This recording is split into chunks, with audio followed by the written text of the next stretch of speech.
సమాసంలో చెప్పామనుకోండి, ఉమ్, ఆ అల్పార్థంలో చెప్పినప్పుడు అప్పుడు ఈ కుగతి ప్రాదయలో ఉన్నటువంటి ఆంగ్ ఈషదర్థి అనే సూత్రం చేత మనకు అక్కడ సమాసం వస్తుంది. ఉహు, అంటే ఆ సమాసం చూడంగానే మనము ఇది ఇందులో ఉంది అనే కన్నా కూడా ఆ సమాసము ఆ కాంటెక్స్ట్ ఏంటి, ఉమ్, అది ఇప్పుడు ఈషదర్థంలో చెప్తే కుగతి ప్రాదేయ, ఈషదర్థం కాదు మర్యాద అభివిధి అర్థాలలో చెప్పారు అవ్యయీభావము, రెండూ కాదు కేవలము గతి సంజ్ఞ. అంటే ఇప్పుడు ఉమ్, మనము ఆగచ్చతి అలా చెప్తాం కదా, ఆగత ఉమ్, ఉమ్, ఆగతం, అలా గతి ఉమ్, సంజ్ఞ ఉందనుకోండి, అప్పుడు ఉమ్, మళ్ళీ అది అంటే ఇప్పుడు మనం ఆ ఉపసర్గ ఏ అర్థంలో ఉంటుందో అక్కడ దా అర్థాన్ని తీసుకోవాల్సి ఉంటుంది. అంటే ఇప్పుడు ఉహు, ఒకటే ఆంగ్ మూడు రకాలుగా మూడు డిఫరెంట్ సమాసాల్లో మనకు కనిపిస్తుంది డిఫరెంట్ అర్థాలతో. ఉహు. ఈ గతి సంజ్ఞ ఉంటే కేవలం అది ఉపసర్గగా తీసుకోవాలి, ఆగచ్చతి అంతే అలాగా అంతేనా? అంతే. ఉహు, ఓకే. గతి సంజ్ఞ ఉంటే అక్కడ జస్ట్ మామూలు ఉపసర్గ ఉన్నప్పుడు ఏ అర్థం ఉంటుందో అక్కడ అదే అర్థం ఉన్నట్టు తీసుకుంటాం మనం. ఉమ్, ఈషదర్థంలో అయితే ఇప్పుడు ఆకడ రహాల మనకి కొంచెము అనే అల్పార్థంలో ఉంటుంది. ఉమ్, అభివిధి ఇవి ఇప్పుడు మీరు చెప్పారు కదా రాత్రంతా, అంటే ఉమ్, అక్కడ కంప్లీట్ గా డే అంతా అని చెప్పడం, అంటే అక్కడ మనకి బౌండరీ ఇవ్వడం అనమాట, ఆ కాలానికి అవధి చెప్తున్నారు. ఉహు, కాలానికి అవధి అంటే రాత్రి పూర్తిగా అని చెప్పి ఆ అవధిభూతంగా అక్కడ ఆంగ్ వస్తుంది అనమాట, అంటే అక్కడ అభివిధిలా కలిసి ఉంది అక్కడ. ఉహు, అలాగే ఇప్పుడు ఆ పాటలీపుత్రము లేకపోతే ఈ ఇది ఉంటుంది కదా, ఏంటి సమయానికి సమస్త పదాలు గుర్తు రావట్లేదు, ఈ అంటే ఆశ్రిత కాలు నుంచి సమాసం. తల వరకు అని ఆపాదమస్తకం అని అలాంటివి ఉన్నాయి కదా, ఆ, ఆ, అవన్నీ ఏంటి ఇక్కడ నుండి అక్కడ వరకు అని చెప్పడం అవధి.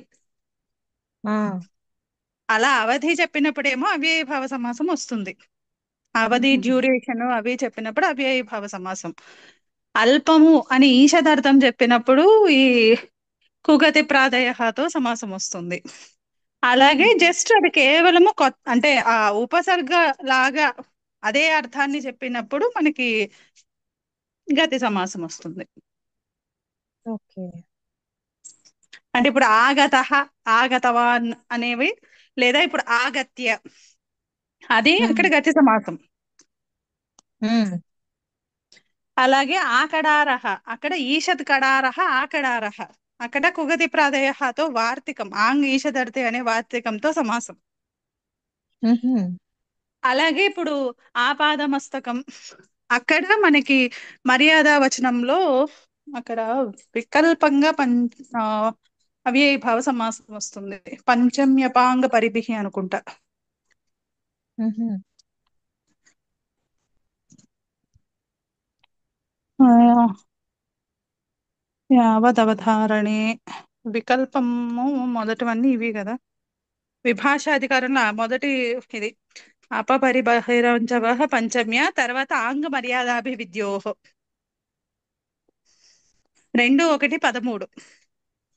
ఉమ్, ఆ సూత్రంతో అక్కడ అక్కడ అవ్యయీభావ సమాసం వస్తుంది వికల్పంగా. ఉహు.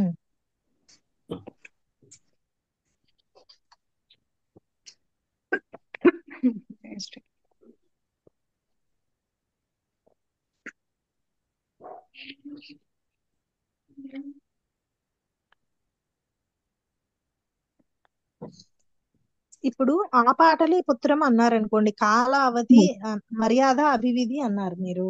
ఆపాటలి పుత్రం అంటే నేను అక్కడ అక్కడ ఇంక్లూడింగ్ అంటే మాటలీపుత్ర ఎక్స్క్లూడింగ్. రాజ్యం వరకు, అది అక్కడ అర్థం బట్టి కొన్నిసార్లు ఏంటంటే మర్యాద అయితే పాటలీపుత్ర వరకు, అభివిధి అయితే పాటలీపుత్రం ఇంక్లూడ్ చేసుకుని.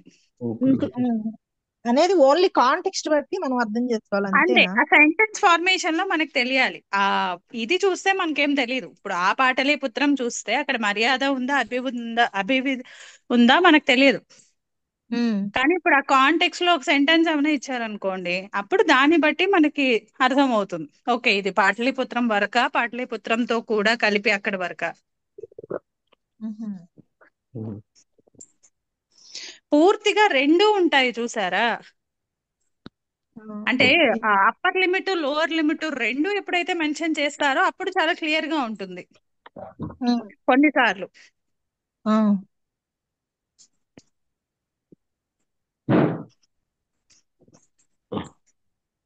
అలా కానప్పుడు మనం ఆ కాంటెక్స్ట్ లో, అంటే ఇప్పుడు ఏ కాంటెక్స్ట్ లో ఆ పదం ఉంటుంది, ప్రయోగం ఉంది అన్నది చూసుకుని దాన్ని బట్టి తెలుసుకోవాలి. ఉమ్, అంటే ఇప్పుడు ఆ బాల గోపాలం ఉంటుంది, అంటే ఇప్పుడు ఉమ్, బాలు నుంచి గోపాల వరకు అని అన్నట్టు కన్నా కూడా అక్కడ అన్ని వయసు వాళ్ళు, అన్నిటి వాళ్ళు అనే అర్థం వస్తుంది కదా, అంటే అందరికీ అని చెప్పడం. అభివిధి అనే అర్థంలో వస్తుంది కదా. ఆ ఆ, అదే అందులో ఫ్రమ్, అంటే ఇవన్నీ ఏంటంటే మనకి ఆ ప్రయోగాలు కనిపిస్తూ ఉంటేనే మనకు తెలుస్తూ ఉంటాయి. కొన్నిసార్లు ఈ ఆంగ్ తో పాటు ఫ్రమ్ ఉన్నది ఇస్తారు, కొన్నిసార్లు ఆంగ్ తో పాటు టు ఉన్నది ఇస్తారు. ఆ లిమిట్ కూడా అప్పర్ లిమిట్ ఇవ్వచ్చు, లోయర్ లిమిట్ ఇవ్వచ్చు. ఉహు, అవన్నీ కాంటెక్స్ట్ బట్టే తెలుస్తాయి. ఇప్పుడు ఉహు, అక్కడ పదాలు మనకు కనిపించే పదాలు ఉమ్, బట్టే మనకు తెలుస్తుంది. ఇప్పుడు ఆ పాటలే పుత్రం అన్నది అప్పర్ లిమిట్ అన్నమాట. అంటే వాళ్ళు ఎక్కడో ఇంకొక రిఫరెన్స్ పాయింట్ ఏదో ఉంది ఆ సిట్యుయేషన్ లో, ఆ రిఫరెన్స్ పాయింట్ నుండి పాటలీపుత్రం వరకు అనే అర్థం. ఉమ్, ఆ అర్థంలో అక్కడ సమాసం చేశారు. ఇప్పుడు అది రివర్స్ కూడా అవ్వచ్చు కదా, ఆ ఉమ్, కాంటెక్స్ట్ బట్టి. ఒకవేళ ఇప్పుడు పాటలీపుత్రం నుంచి సముద్రం వరకు అనుకోండి, ఉమ్, అప్పుడు అప్పుడు కూడా ఇలాంటి, అంటే ఇదే సమస్త పదము ఇలాగే ఉండాలి అని లేదు. ఈ ఆంగ్ వచ్చేసరికి మాత్రం ఆ ఫ్రమ్ ఉమ్, టు రెండు స్పెసిఫై చేస్తే కొన్ని విషయాల్లో క్లియర్ గా ఉంటుంది. లేనప్పుడు అక్కడ వాళ్ళు ఆ కాంటెక్స్ట్ లో దేనిని తీసుకున్నారు చూసుకుని దాన్ని బట్టే మనకు తెలుస్తుంది. ఇక్కడ నుండి అక్కడ వరకా, లేదా ఇక్కడ నుంచి ఎక్కడి వరకు ఇది ఇంక్లూడ్ అయ్యిందా లేదా, అవన్నీ కూడా. ఇప్పుడు మనకు ఉహు, సూత్రాలు ఆ కడార తేక సంగన, అదేమో కడార, కడార శబ్దం ఎంతవరకు అని కదా అర్థం. ఆ అది క్లియర్ గా తెలుస్తోంది మనకి. ఆ, అది ఎందుకు తెలుస్తోంది, ఆ ఎండ్ పాయింట్ ఇచ్చేశారు. ఆ కడారా అనేటటువంటి శబ్దము అంటే ఏ సూత్రంలో చెప్పారో అక్కడ వరకు అని ఆ ఉమ్, బౌండరీ కూడా తెలిసిపోతోంది మనకి, ఉమ్, అభివిధి.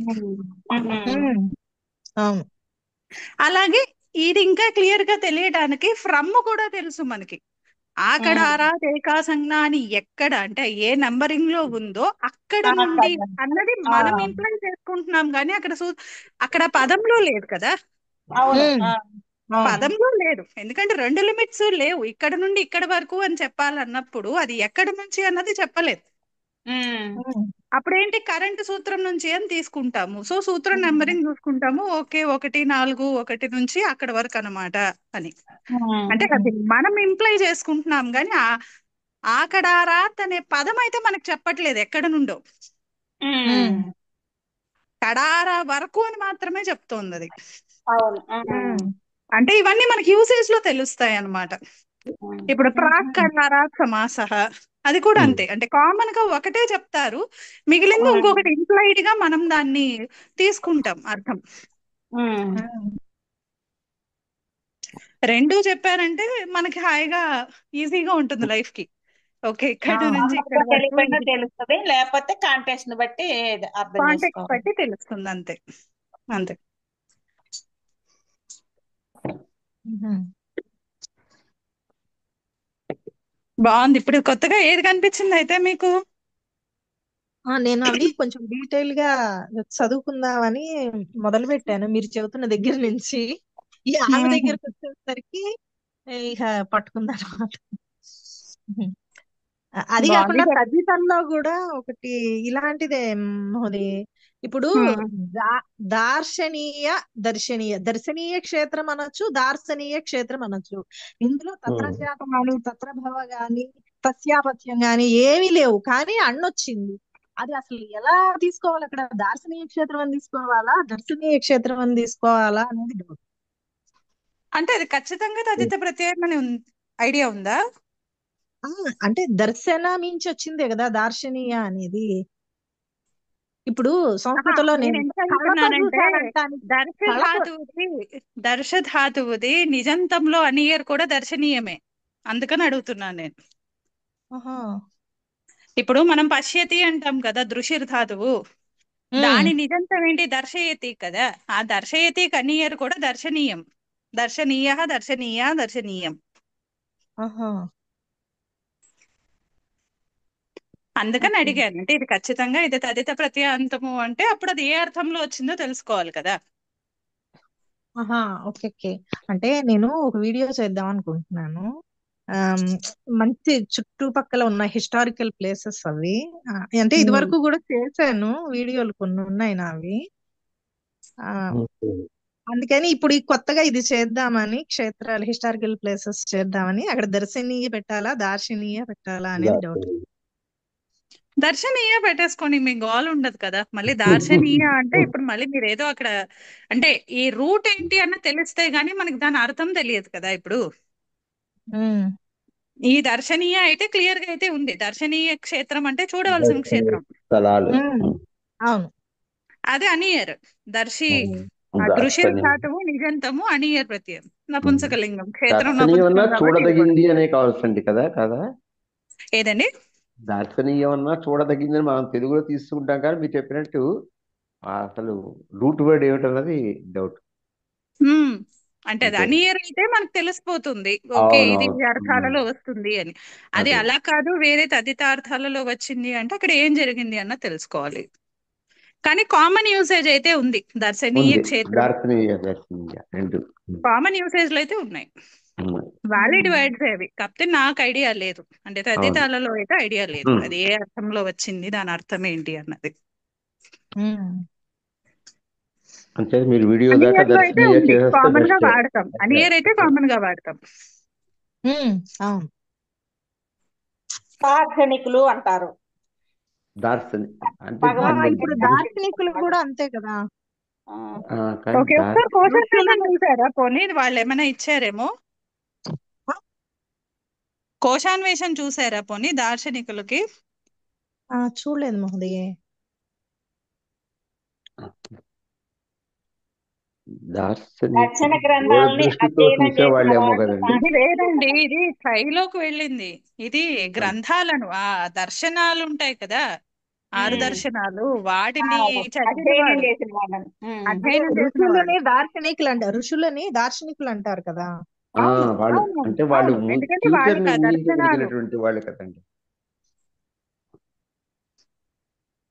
అంటే ఇవి మనకి ఆ బౌద్ధ దర్శనాలు అవి ఉన్నాయి కదా, జైన దర్శనాలు, చార్వాక దర్శనాలు, ఆ దర్శనాలు తెలిసిన వాళ్ళు, దర్శనాలను ఉమ్. అధ్యయనం చేసిన వాళ్ళు. ఉమ్. అక్కడ ఠై వచ్చింది. ఉహు. ఉమ్. తమదితే హ్మ్. అనే ఒక సూత్రం ఉంది కదా. హ్మ్. ఓకే. తమదితే అదే తదితే తద్వేద. ఆ ఆ ఉమ్. అవును. సాసంగతో ఓకే. అన్నమాట. హ్మ్. అద్వైతం. అక్కడ ఠై వస్తుందా? ఓకే. అది ఏమో ఇదైతే కొంచెం నవీన్ గారు కానీ కాదు. ఇంకా వాసవ్ గారు కూడా రాలేదు ఇవాళ మోస్ట్లీ, అందుకని. అది దర్శనాలు అధ్యయనం చేసిన దార్శనికులు, అది నాకు తెలుసు. హ్మ్. వ్యుత్పత్తి ఓకే. అంటే ఆవిడకి ఒకవేళ సూత్రం కావాలి అంటే మాత్రము అది కొంచెం వెతుక్కోవాల్సిందే. ఉహు. అది అది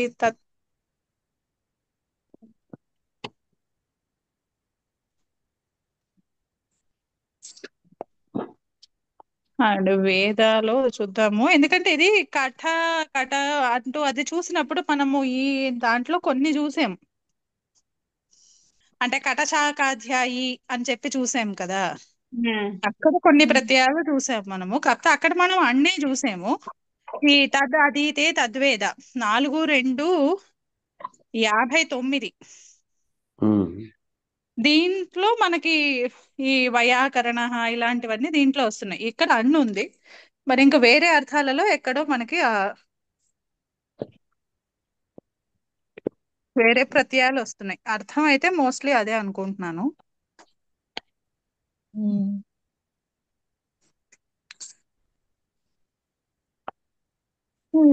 పక్కిచ్చారు.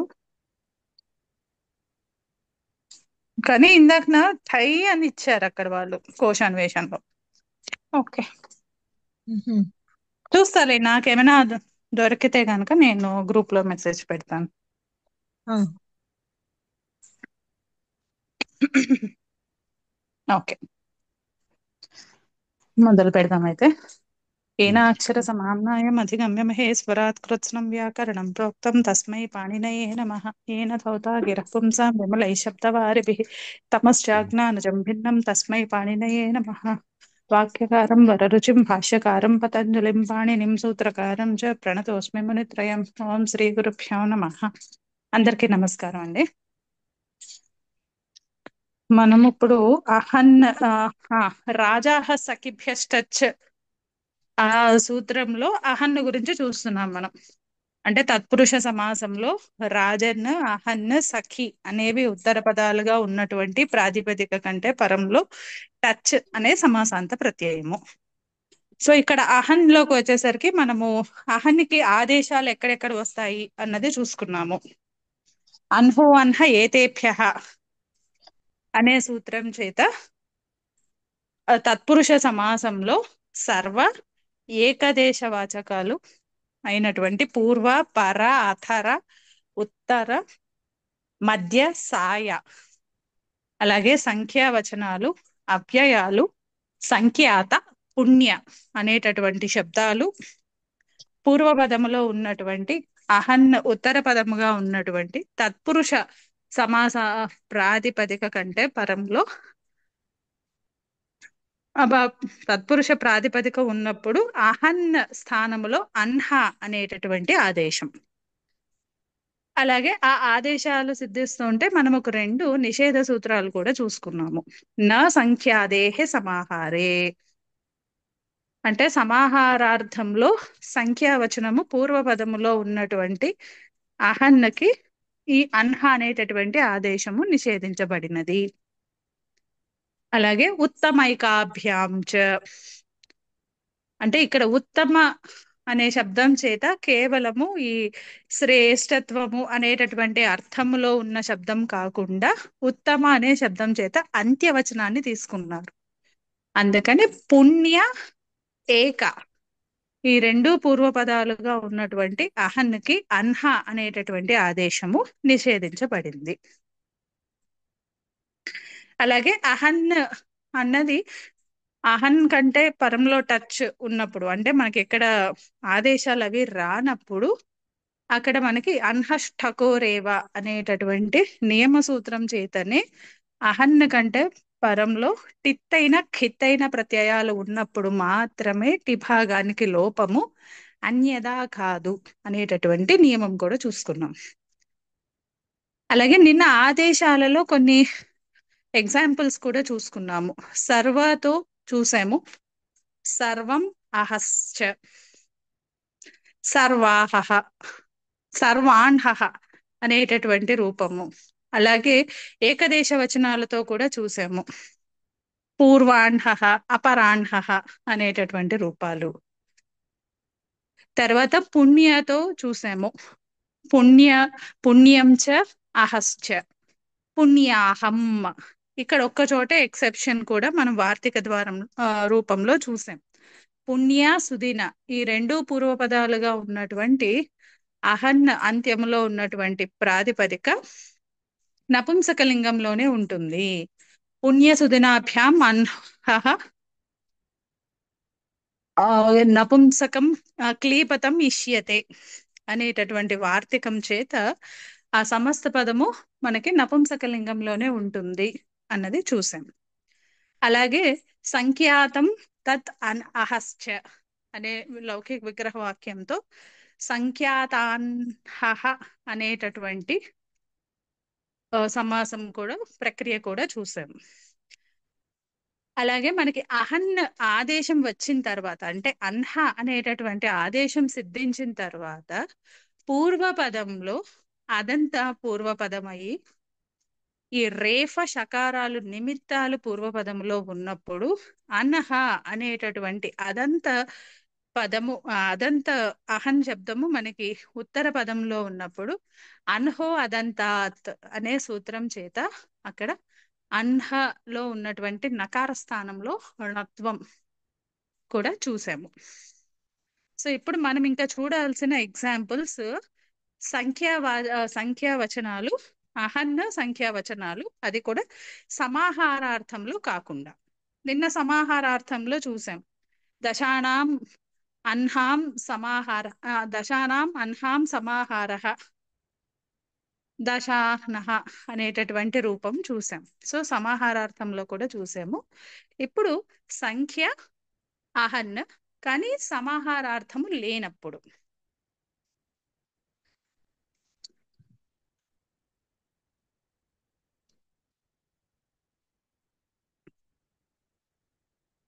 సో ఇవి మనకి రూపసిద్ధులు కావాలంటే ఈ 5, 4, 88 సూత్రంలో ఉన్నాయి. 5, 4, 88 అన్హో అన్హ ఏతేభ్యః. ఓకే, సో ఇప్పుడు మనము సంఖ్యావాచకాలు అహన్ అది సమాహారార్థం ఏమీ లేనప్పుడు చూడాలి. కాబట్టి ఇక్కడ మనము చూసేది ద్వయోః అన్హోః భవః అనేటటువంటి తత్రభవార్థంలో తదిత ప్రత్యయం చేర్చే ప్రసంగంలో ఇక్కడ మనకి ద్వి అన్హ ఈ శబ్దాల మధ్యలో మనకి తత్పురుష సమాసము, ఆ తత్పురుష సమాసం అయిన తర్వాత ఆ ప్రాతిపదిక కంటే పరంలో తత్రభవార్థంలో తదిత ప్రత్యయము వస్తుంది. శ్రీనివాస్ గారి చెప్తారా ఇది?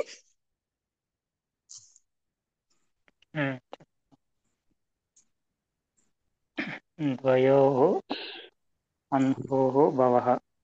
హ్మ్. ద్వయోః అంటే సప్తమి ద్వి ఓస్ అహన్ హ్మ్. ఓస్. సప్తమి ద్వివచనం. తద్దితోత్తరపద సమాహారే చ అనే సూత్రం చేత ద్విగు సమాసం.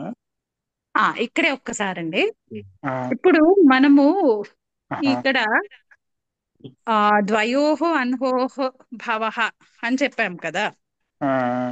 సో ఇక్కడ ఇలా తద్ధితార్థము ఉపయోగిస్తున్నాము అని చెప్పి మనం ఎందుకని ముందర సమాసం చేస్తున్నాము? మామూలుగా ఇది డైరెక్ట్ గా మనం అప్లై చేయడానికి లేదా సమాస విధాయక సూత్రము? అంటే ఇప్పటి వరకు మామూలుగా మనం ఏం చేసాము ముందర, అంటే ఈ తత్రభవార్థంలో తదిత ప్రత్యయం వస్తుంది అని చెప్పి కదా ఇక్కడ మనం సమాసం చెప్తున్నాము. అప్పుడు అలా ఉన్నప్పుడే దాని కాకుండా మనకి సమాస విధాయక సూత్రము స్ట్రైట్ గా చేయడానికి లేదా? తద్దితార్థంలోనే అయినప్పుడే దానికి తద్దితాది ప్రత్యయం పరంగా ఉన్నప్పుడే దానికి ద్విగు సమాసం. అంటే ఇప్పుడు మామూలుగా మనం చేయడానికి లేదా అయితే? అంటే ఇప్పుడు సప్త ఋషయః అది చేస్తాం కదా మనం. సప్త తే ఋషయశ్చ సప్త ఋషయః. అక్కడ మనకేమో ఇంకొకటి ఏదో కావాలి అనేది లేదు కదా. మరి ఇక్కడ మనం ఎందుకని ఇన్సిస్ట్ చేసి ఇక్కడ కంపల్సరీగా తత్రభవార్థ అంటే ఏదో ఒక తదితార్థంలో ఇక్కడ ఒక ప్రత్యయము విధిస్తున్నాము అనేటటువంటి వివక్షలోనే మీరు ముందుగా సమాసం చేస్తున్నారు కదా. మరి ఆ కండిషన్ ఇక్కడ ఎందుకు వచ్చింది? ఈ సూత్రంలోనే ఎందుకు వచ్చింది?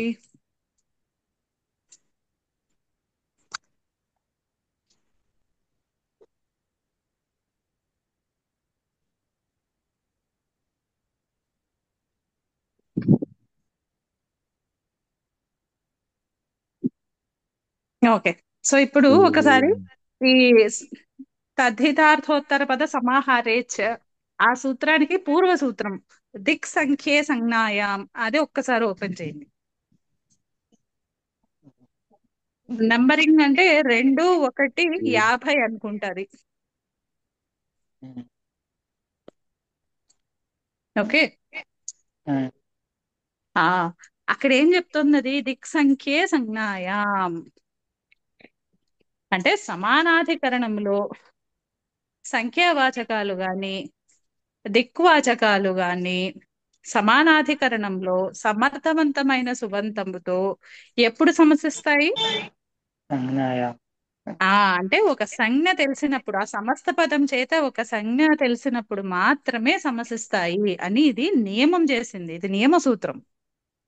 ఉమ్, మామూలుగా ఏంటి, మనం తెలుగులో లౌకికంగా ఏం చేస్తాము, సంఖ్య అంటే మనకి విశేషణమే కదా. ఉమ్, 2 రోజులు, 3 రోజులు, ఆ 2, 3 అన్నవన్నీ విశేషణాలే. ఉమ్, కాబట్టి మనకి విశేషణం విశేషణ బహుళం అనే సూత్రంతోనే అలాంటి వాటిల్లో మనకి సమాసం సిద్ధిస్తుంది కదా. ఉమ్, కానీ అలా సిద్ధిస్తున్నప్పుడు ఇక్కడ నియమం చేశారు. ఏమని? దిక్ సంఖ్యే సంజ్ఞాయాం. అంటే దిక్కువాచకాలు, సంజ్ఞావాచకాలు సమర్థవంతమైన సుబంతంతో కేవలము ఆ సమస్త పదము చేత సంజ్ఞ తెలుస్తున్నప్పుడు మాత్రమే సమాసము. ఉమ్, తత్పురుష సమాసం. లేకపోతే అక్కడ సమాసం ఈ కర్మధారయ సమాసం చేయటానికి లేదనమాట. ఇది నియమ సూత్రం అయిపోయింది. ఉమ్. ఇప్పుడు ఇప్పుడు మీరు చెప్పిన విగ్రహవాక్యం ఒక్కసారి చెప్పండి ద్వయోః అన్హోః భవః. కదా. ఓకే, ఇక్కడ భావాలు తీసేసేయండి పోనీ. ఓకే, ఇప్పుడు మన టాపిక్ ఏంటి? ఆ సంఖ్యావాచకము ద్వి ఉంది, ఆహన్ ఉంది, 2 రోజులు అని చెప్పాలి. తెలుగులో మనం హాయిగా 2 రోజులు అని చెప్పేస్తాం కదా. మరి అదే 2 రోజులు సంస్కృతంలో ఇప్పుడు మనం సమాస విధాయక సూత్రాల ద్వారా కుదురుతుందా? ఆ 2 రోజులు అన్నది ఏమైనా సంజ్ఞ కాదు. అంటే మనకి అక్కడ సంజ్ఞ కాని విషయంలో ఇది నియమ సూత్రం అయిపోయింది కాబట్టి దిక్ సంఖ్యే సంజ్ఞాయాం. సంజ్ఞ కానప్పుడు అసలు అక్కడ సమాసం సిద్ధించదు. మరి ఎప్పుడు సిద్ధిస్తుంది? అది 2, 1, 51 ఇస్తుంది. 2, 1, 51 ఓపెన్ చేయండి.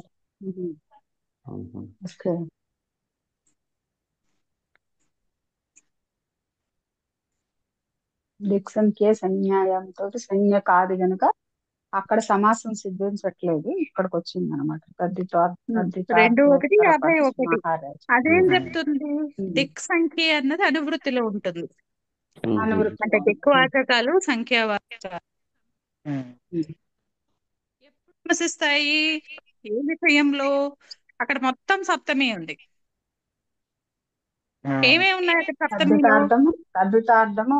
తద్వితార్థము ఉత్తర పదము సమాహారము. ఓకే, మరి ఇప్పుడు మొత్తం 3 కలిపి మనకి సప్తమిలో ఉన్నాయి కదా. జనరల్ గా సప్తమి అంటే ఏం చెప్పుకుంటాం మనము? కామన్ గా పరసప్తమి అనుకుంటాం కదా. సో ఇప్పుడు ఇది పరసప్తమిలో ఉంటుందా ఆలోచిద్దాం ఒకసారి. ఇప్పుడు తద్దితార్థము అంటే ఏంటి? తద్దితార్థంలో ఏదైనా ప్రత్యయం. సో ఇప్పుడు తద్దిత ప్రత్యయాలు దేనికంటే పరంలో విధిస్తాము? అంటే మనకి ఫస్ట్ ఒక ప్రాతిపదిక సిద్ధిస్తేనే దానికంటే పరంలో తదిత ప్రత్యయం విధిస్తాం కదా. ఇప్పుడు మన కరెంట్ కాంటెక్స్ట్ కి వచ్చేద్దాం. ద్వయోః అన్హోః భవః అన్నారు. అంటే ఇప్పుడు అక్కడ తత్రభవార్థములో ప్రత్యయం చేరాలి అంటే ఆల్రెడీ ఈ ద్వి అహన్ అనేటటువంటి 2 పదాలు విడివిడిగా ఉన్నప్పుడు తదిత ప్రత్యయం చేరుస్తామా, లేదా ఈ రెండిటితో సమాసం అయ్యి ప్రాతిపదిక వచ్చాక అప్పుడు తదిత ప్రత్యయం పెడతామా? సమాసం అయ్యి ప్రాతిపదిక వచ్చిన తర్వాత ప్రాతిపదిక వచ్చాకే పెట్టాలి కదా. ఎందుకంటే లేకపోతే అవి 2 విడివిడి పదాలు అయిపోతాయి. ద్వయోః వేరే పదము, అన్హోః వేరే పదం. ఆ 2 పదాలకి తత్రభవార్థంలో ప్రత్యయం కాదు కదా మనం చెప్పాలి. మనకి తద్దితము సుబంతాల కంటే పరంగా కదండి పెట్టేది. అదే సుబంతాలే అనుకోండి, కానీ మీకు ఫైనల్ గా అంటే నా ఉద్దేశం అక్కడ ప్రాతిపదిక కావాలి కదా. ఇప్పుడు ఇక్కడ కూడా సుబంతాలు ఉన్నాయి కదా. ఇప్పుడు కూడా ఇక్కడ ద్వయోః అన్హోః 2 సుబంతాలే కదా. ఇప్పుడు మీరు 2 సుబంతాలకి పరంలో మీరు తదిత ప్రత్యయం చేర్చగలరా? లేదు, రెండుకి కలిపిన ఒక ప్రాతిపదిక తయారు చేసి పెట్టుకోవాలి, సమాసం చేసుకుని.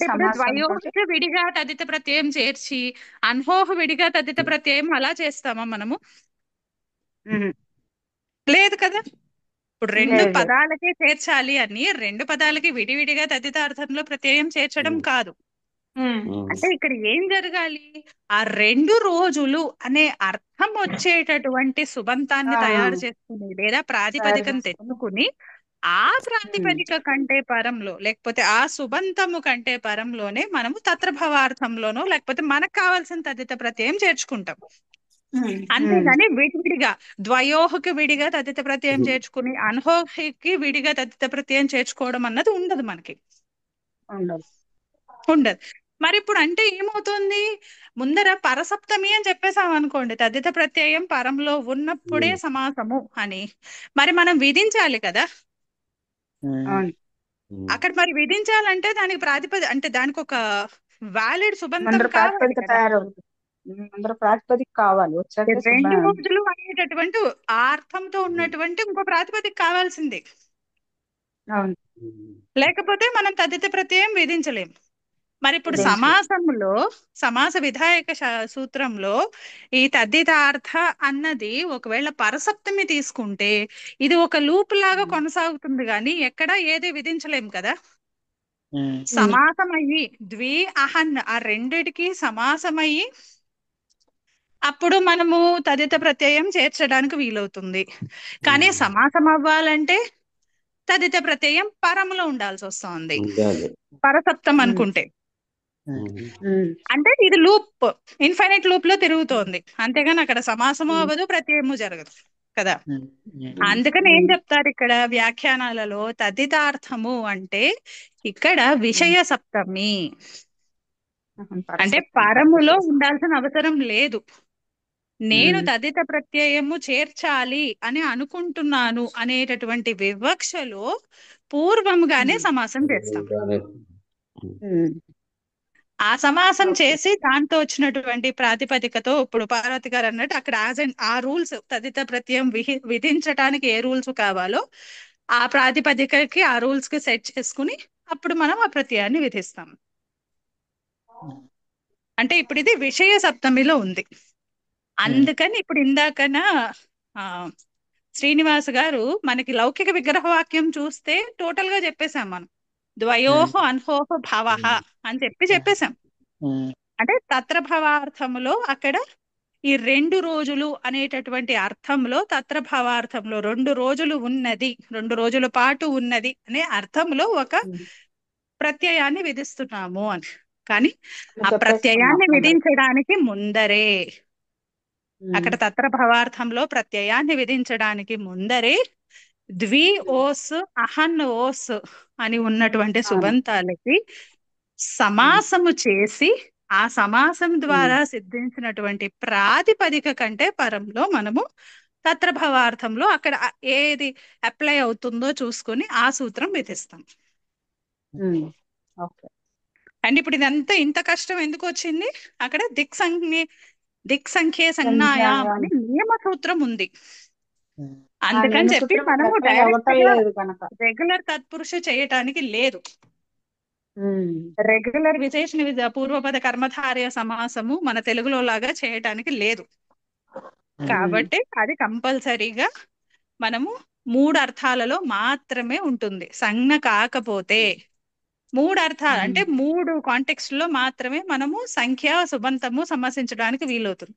ఫస్ట్ కాంటెక్స్ట్ తదితార్థము అంటే తదిత ప్రత్యయము విధిస్తున్నాము అనేటటువంటి వివక్షలో పూర్వం వివక్షలో మనకి ముందరే సంఖ్య సుబంతం అంటే ద్వి అహన్ రెండిటికి సమాసం చేయటము.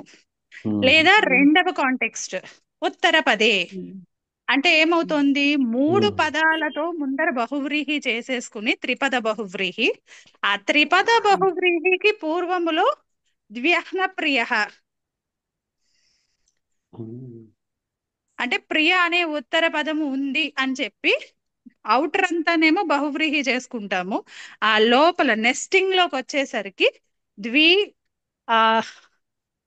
ద్వౌ అహన్ కాదు, ద్వౌనా ద్వౌ కదా, ద్వౌ అహని లేదా ద్వౌ అహని ప్రియే యస్య సహ అనేటటువంటి విగ్రహ వాక్యంలో ఈ మొత్తం అంతా కలిపి మనం బహువ్రీహి చేసుకుని ఆ బహువ్రీహి సమాసములో ప్రియ అన్నది ఉత్తర పదముగా రూఢిగా ఉంది కాబట్టి ఆ ప్రియ ఉత్తర పదము పరములో ఉన్నప్పుడు ద్వి అహనికి అక్కడ మళ్ళీ సమాసం చేసుకోవచ్చు.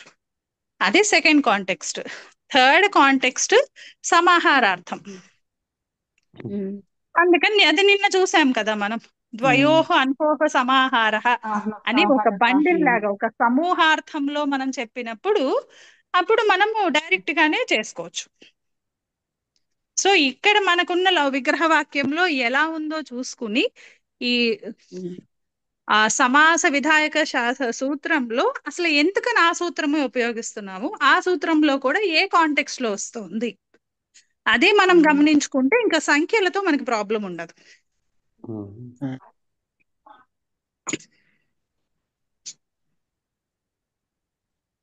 అంటే ఏం లేదండి, ఇక్కడ ప్రక్రియ అయితే ఆల్రెడీ మనకి ఆన్లైన్ లో ఉంది కాబట్టి ప్రక్రియలో ప్రాబ్లం లేదు.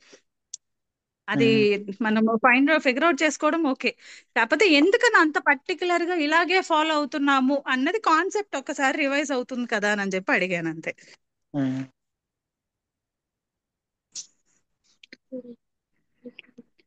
సో అందుకని ఇప్పుడు కంటిన్యూ చేయండి. ద్వి ఓస్ అహన్ ఓస్.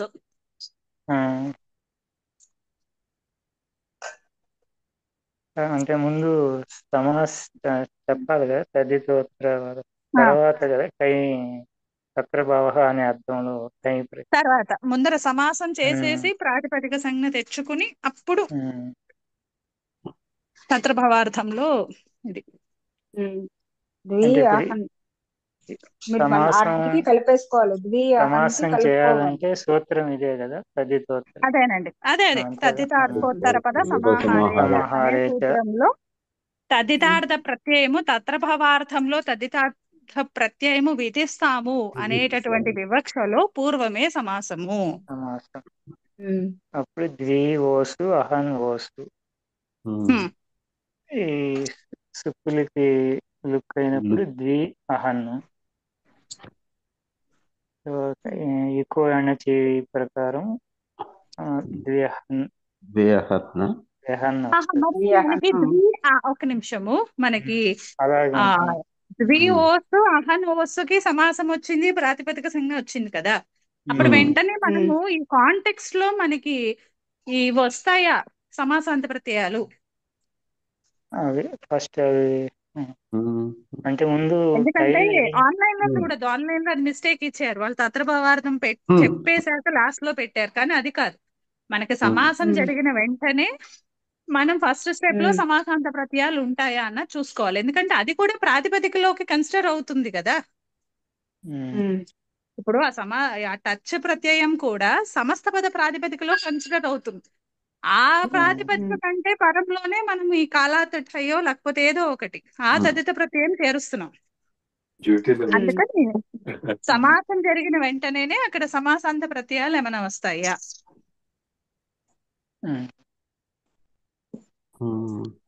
అంటే ఇప్పుడు ఇది సంఖ్యావాచకం పూర్వంగా ఉన్నప్పుడు రాజా రాజాహస్ సఖిభ్యః అనే సూత్రం చేత టచ్ ప్రత్యయం వస్తుంది. అప్పుడు ద్వి ఓసు అహన్ ఓసు టచ్. ఇప్పుడు ఈ సుపోధాతు ప్రాతిపదిక ప్రకారం సుప్పులకు లుక్ అవుతాయి. ద్వి అహన్ టచ్. ఇప్పుడు ఈ సంఖ్యాపూర్వంగా అహన్ అహన్ శబ్దానికి పూర్వంగా సంఖ్యావాచకం ఉన్నప్పుడు ఈ అహన్ స్థానంలో అన్హ ఆదేశం వస్తుంది. అన్హో అన్హ ఏతేభ్యః అనే సూత్రం. ఇప్పుడు ద్వి అహ్న టచ్లో అనుబంధ లోపాలు చేస్తే ఆ మిగులుతుంది. అప్పుడు ద్వి అహ్న అన్నప్పుడు ఏకో అణచి ప్రకారం ద్వ్యహ్న ఈ ద్వ్యహ్నకి యచిభం అనే సూత్రం చేత బసంజ్ఞ. తర్వాత ఎస్ఏ టీచా సూత్రం చేత బసంజ్ఞంలో ఉన్నట్టు అంత్య కోపమయ్యి ద్వ్యహ్న ద్వ్యహ్న అని వస్తుంది. ఇప్పుడు దేనికి విధించాలంటారా? టై మీరు కార్యాలన్నీ కూడా కావాలంటే లాస్ట్ లో చేసుకోవచ్చు, కానీ మనం ఫస్ట్ సమాసాంత ప్రత్యయం తెచ్చేసుకున్న తర్వాత అప్పుడు దానికంటే పరంలో తత్ర భవార్థంలో అక్కడ యాజ్ అప్లికబుల్ సూత్రం. అంతేగాని తత్ర భవార్థం అప్లై చేసేసాక టచ్ రావడం కాదు. అదే టచ్ వచ్చిన తర్వాత టైం పెట్టుకొని కార్యాల తర్వాత ఏం చేసుకోవచ్చు. కార్యాలు మీ ఇష్టం, తర్వాత అయినా చేసుకోవచ్చు, అన్ని ప్యారలల్ గా కూడా చేసుకోవచ్చు ఆ నెంబరింగ్ బట్టి. అప్పుడు కానీ కాన్సెప్ట్ మాత్రం అక్కడ జస్ట్ తద్దిత సమాసం చేయాలి ఫస్ట్, తద్దితార్థ అంటే ఇక్కడ తద్దితార్థ ప్రత్యయము విధిస్తాము అనేటటువంటి వివక్షలో సమాసము, ఆ సమాసంలో యాజ్ అప్లికబుల్ సమాసాంత ప్రత్యయము, సమాసాంత ప్రత్యయం వచ్చిన తర్వాత అప్పుడు తదితార్థంలో ప్రత్యయ విధానం. సమాసాంత ప్రత్యయం విధిస్తేనే కదా అది సమాసం అయ్యేది. ఆ సమాస ప్రక్రియ కంప్లీట్ అయ్యేది మాత్రం సమాసాంత ప్రత్యయం చేర్చిన తర్వాతనే. దాని తర్వాతే తద్దిత ప్రత్యయం ప్రాతిపదికం. ఇప్పుడు దేహన అని వచ్చింది. ఇప్పుడు తత్రభావ అనేటువంటి అర్థంలో కాలాత్ ఠై అన్న కాలవాచి శబ్దం. అహన అనేది కాలవాచక శబ్దం కాబట్టి దానికంటే అహన్ ఎలా అయితే కాలవాచకమైందో అలాగే ద్వ్యన్హ అన్నది కూడా కాలవాచకమే కదా. 2 రోజులు 2 పూటలు. దానికంటే పరంగా ఠై ప్రత్యయం. అప్పుడు దహన ఠై. ఇంకో సూత్రం చెప్తే ద్విగోర్లు అనపద్యే. ఒక్క నిమిషం అండి, ఇక్కడ ద్విగోర్లు కనపత్యకి వెళ్లే ముందర మనము అక్కడ తద్దితార్థోత్తర పద సమాహారే చ అని సమాసం చేసుకున్నాం కదా, అక్కడే ఒకసారి సంఖ్యాపూర్వో ద్విగుహు ఆ సూత్రం చేత ద్విగు సమాసం ఇచ్చుకోవాలి. ద్విగు సంజ్ఞ తర్వాత ద్విగుశ్చ అనే సూత్రం చేత మళ్ళీ తత్పురుష సంజ్ఞ. ఆ సైకిల్ మిస్ అయ్యాం మనం.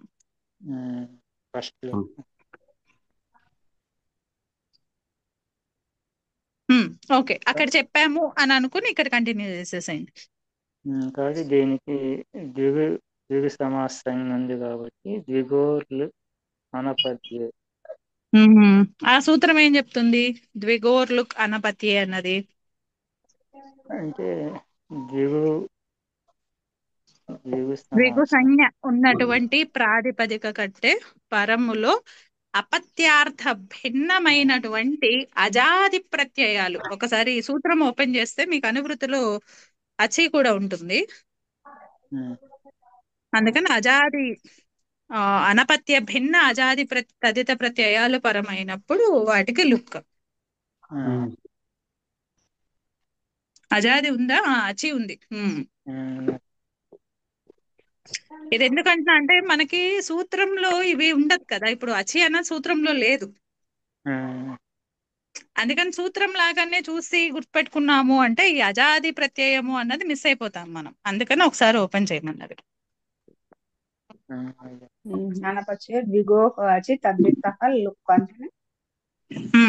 అంటే ఇది ఖచ్చితంగా అక్కడ మనము చేర్చేటటువంటి తద్దిత ప్రత్యయము అజాది తద్దిత ప్రత్యయం అయ్యి అపత్యాధికార భిన్న అధికారంలో ఉన్నప్పుడు మాత్రమే ద్విగు ప్రాతిపదిక కంటే పరమైనటువంటి తదిత ప్రత్యయానికి లుక్. ఓకే, టై అనేది అజాది ప్రత్యయం కాబట్టి లుక్. అప్పుడు ద్యహన అని వస్తుంది. లింగ నిర్ధారం రాత్రాహ్న పుంసి అనే సూత్రం చేత దీనికి పుంలింగం.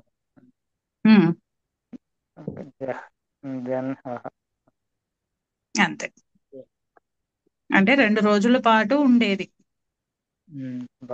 ఏదైనా కావచ్చు, అది మన జ్వరమైనా అవ్వచ్చు, క్రికెట్ మ్యాచ్ అవ్వచ్చు, ఏదైనా క్రతువు అవ్వచ్చు, ఏదైనా సరే. అంటే 2 రోజుల పాటు ఉండేది అని దాని అర్థం. అంతే. ఓకే, ఇది జస్ట్ ఎగ్జాంపుల్ లాగా ఇక్కడ తత్రభావాధికారం తీసుకున్నారండి. ఇంకా మిగిలిన అధికారాల్లో కూడా మనకి రూపాలు ఉంటే కనుక వాటిని కూడా మనము చూడొచ్చు. అంటే ఇది కేవలము తత్రభావాధికారానికి లిమిటెడ్ అని మాత్రం అనుకోవడానికి లేదు. ఇది ఏ తదిత ప్రత్యయమైనా చేర్చుకోవచ్చు మనం అక్కడ అప్లికబుల్ గా ఉన్నవి.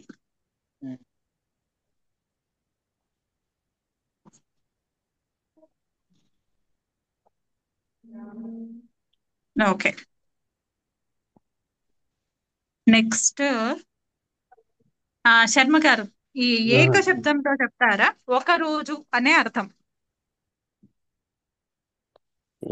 ఒక రోజులో ఉండేవాడు, ఒక రోజు పాటు ఉండేది. ఇప్పుడు మనము 2 రోజుల పాటు ఉండేది అనే అర్థంలో తత్రభావార్థం చెప్పాం కదా,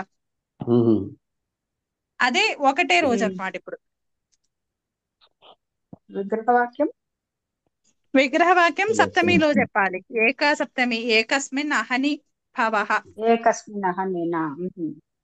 ఏకస్మిన్ అహని అంటే ఏక శబ్దము అన్నది నిత్య ఏకవచనాంతం కదా.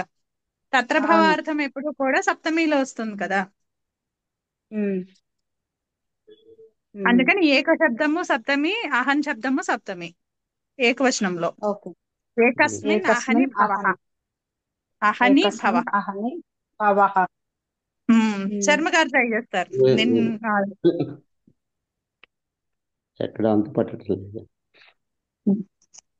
మీకు రిఫరెన్స్ కావాలంటే ఎగ్జాక్ట్లీ సేమ్ లేదు, కాకపోతే మీరు 5/4/88లో 4వ ప్రక్రియ సుమారు అంటే ఇంచుమించుగా ఒకటే, కేవలం అక్కడ ద్విశబ్దంతో ఇచ్చారు. ఇప్పుడు మనం ఏక శబ్దంతో చూస్తాం.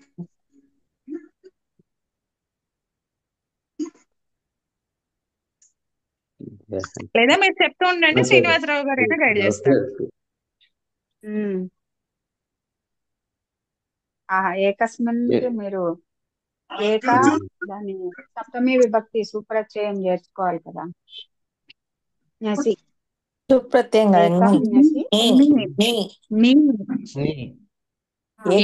ఏకవచనాంతం కదా. సప్తమి ఏకవచన ప్రత్యయం నీ అని. ఏక నీ అహని అహన్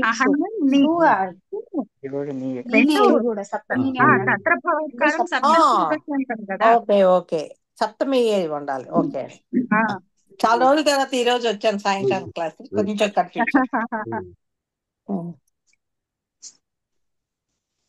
ఓకే, ఏకాని అహన్ని అహన్ని అనే అలౌకిక విగ్రహవాక్యం ఉండగా తద్దితార్థోత్తర పద సమాహారేచ అనే సూత్రం చేత తత్రభావ అనే తద్దితార్థంలో సమాసం విధించగా తద్దితార్థ విషయంలో ప్రత్యయము విధిస్తాము అనేటటువంటి వివక్షలో పూర్వమే సమాసము. ఆ ఏక అహన్ సమాసము అన్నాక మనకి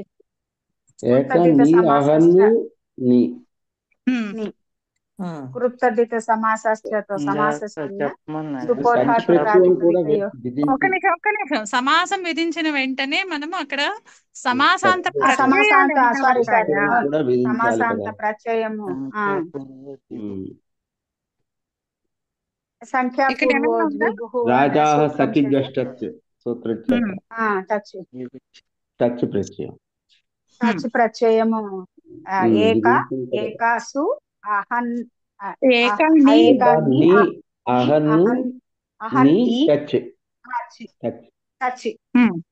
ఈ స్థితిలో మనకి ద్విగు సంజ్ఞ ఇచ్చుకోవాలి. ద్విగు సంజ్ఞ సంఖ్యాపూర్వో ద్విగుః అనే సూత్రం చేత ఆ ద్విగు సంజ్ఞ వచ్చిన తరువాత మళ్ళీ తత్పురుష సంజ్ఞ ఇవ్వాలి. ద్విగుశ్చ అనే సూత్రంతో ఈ ద్విగు సమాసాంత ప్రాతిపదికకి తత్పురుష సంజ్ఞ కూడా. ద్విగుశ్చ అనే సూత్రం చేత ఈ ప్రాతిపదికకు ద్విగు సంజ్ఞ ప్రాప్తించిన తర్వాత ఒక నిమిషం, ఇక్కడ సంఖ్యాపూర్వో ద్విగుః ఫస్ట్ తదితార్థోత్తర పద సమాహారే చ. ఆ సమాహారేచ. సూత్రం ఏ అధికారంలో ఉంది? తత్పురుష అనే అధికారంలో ఉంది ఆ సూత్రం. కాబట్టి ఆ సూత్రం విధించాము అంటే ఇక్కడ సమాస సంజ్ఞ, ఆ సమాసము తత్పురుష అని తత్పురుష సంజ్ఞ, రెండు సంజ్ఞలు వస్తాయి ఇప్పుడు ఈ ప్రాతిపదికకి. వచ్చాయి. అలా ప్రాతిపదిక. వచ్చినటువంటి తత్పురుష ప్రాతిపదికకి సంఖ్యాపూర్వో ద్విగుహు అనే సూత్రం చేత సంఖ్య పూర్వముగా ఉన్నటువంటి తత్పురుష సమాస్త పద ప్రాతిపదికకి ద్విగు అనేటటువంటి ద్విగు సంజ్ఞ సంజ్ఞ. కూడా సంజ్ఞ వస్తుంది, కూడా కాదు సంజ్ఞ వస్తుంది. ఇదంతా ద్విగు కూడా ఏ సంజ్ఞ. అధికారంలో నడుస్తోంది? ఆకడారా తేకా సంజ్ఞ అధికారంలో ఉంది. అంటే ఇప్పుడు ఒకటే సంజ్ఞ ఉంటుంది కదా ఇగో. అంటే ఇప్పుడు ద్వి ని అహ ని అనేది ద్విగు ప్రాతిపదిక అయిపోయింది కానీ తత్పురుష ద్విగు ప్రాతిపదిక ప్రాతిపదిక. కాలేదు. మళ్ళీ ద్విగుచ్ఛ సూత్రం కానీ చేస్తే ద్విగు ప్రాతిపదిక కూడా ఇది తత్పురుషలో ఒక సబ్బే కదా, ఒక వెరైటీ. అవునవును. దీనికి కూడా మనకి తత్పురుష కార్యాలు అంటే సమాసాంత ప్రత్యయాలు అక్కడ చేర్చాలి అంటే సమాసాంత ప్రత్యయాలన్నీ తత్పురుషస్య అనే అనువృత్తిలో నడుస్తున్నాయి. అనువృత్తులు. అందుకని ఏం చెప్తాము, ఇది ద్విగు కదా, ఇలాంటి ద్విగు ఎప్పుడైతే వచ్చిందో ఆ ద్విగు సంజ్ఞ ఉన్నటువంటి ప్రాతిపదిక తత్పురుష సంజ్ఞ కూడా కలిగి ఉంటుంది. అందుకని ఏది ఇందాక మనం ద్విగుశ్చ ఇచ్చిన అనే సూత్రం, తదితార్థ ద్విగుశ్చ ద్విగుశ్చనా? అనే సూత్రం చేత ద్విగు సంజ్ఞ ఉన్నటువంటి ప్రాతిపదికకి తత్పురుష సంజ్ఞ కూడా. తత్పురుష సంజ్ఞ కూడా. అక్కడ సంజ్ఞ రెండు సంజ్ఞలు ఉంటాయి. జనరల్ గా అయితే కుదరదు కదా, ఆకడారా తేకా సంజ్ఞ ఒకటే ఉండాలి, అయితే తత్పురుష లేకపోతే ద్విగు. కానీ ఇక్కడ ద్విగు విషయంలో అది వాంఛితం కాదు. ద్విగు విషయంలో రెండు కావాలి. ఇక్కడ ద్విగు సంజ్ఞ కావాలి, అక్కడ తత్పురుష సంజ్ఞ కావాలి. ఆ రెండు గురించి అని చెప్పి మనకు రెండు ఎక్స్ట్రా సూత్రాలు. సంఖ్యాపూర్వ ద్విగుహు ఏమో తత్పురుష సమస్త ప్రాతిపదికకి ద్విగు సంజ్ఞ ఇచ్చేస్తుంది.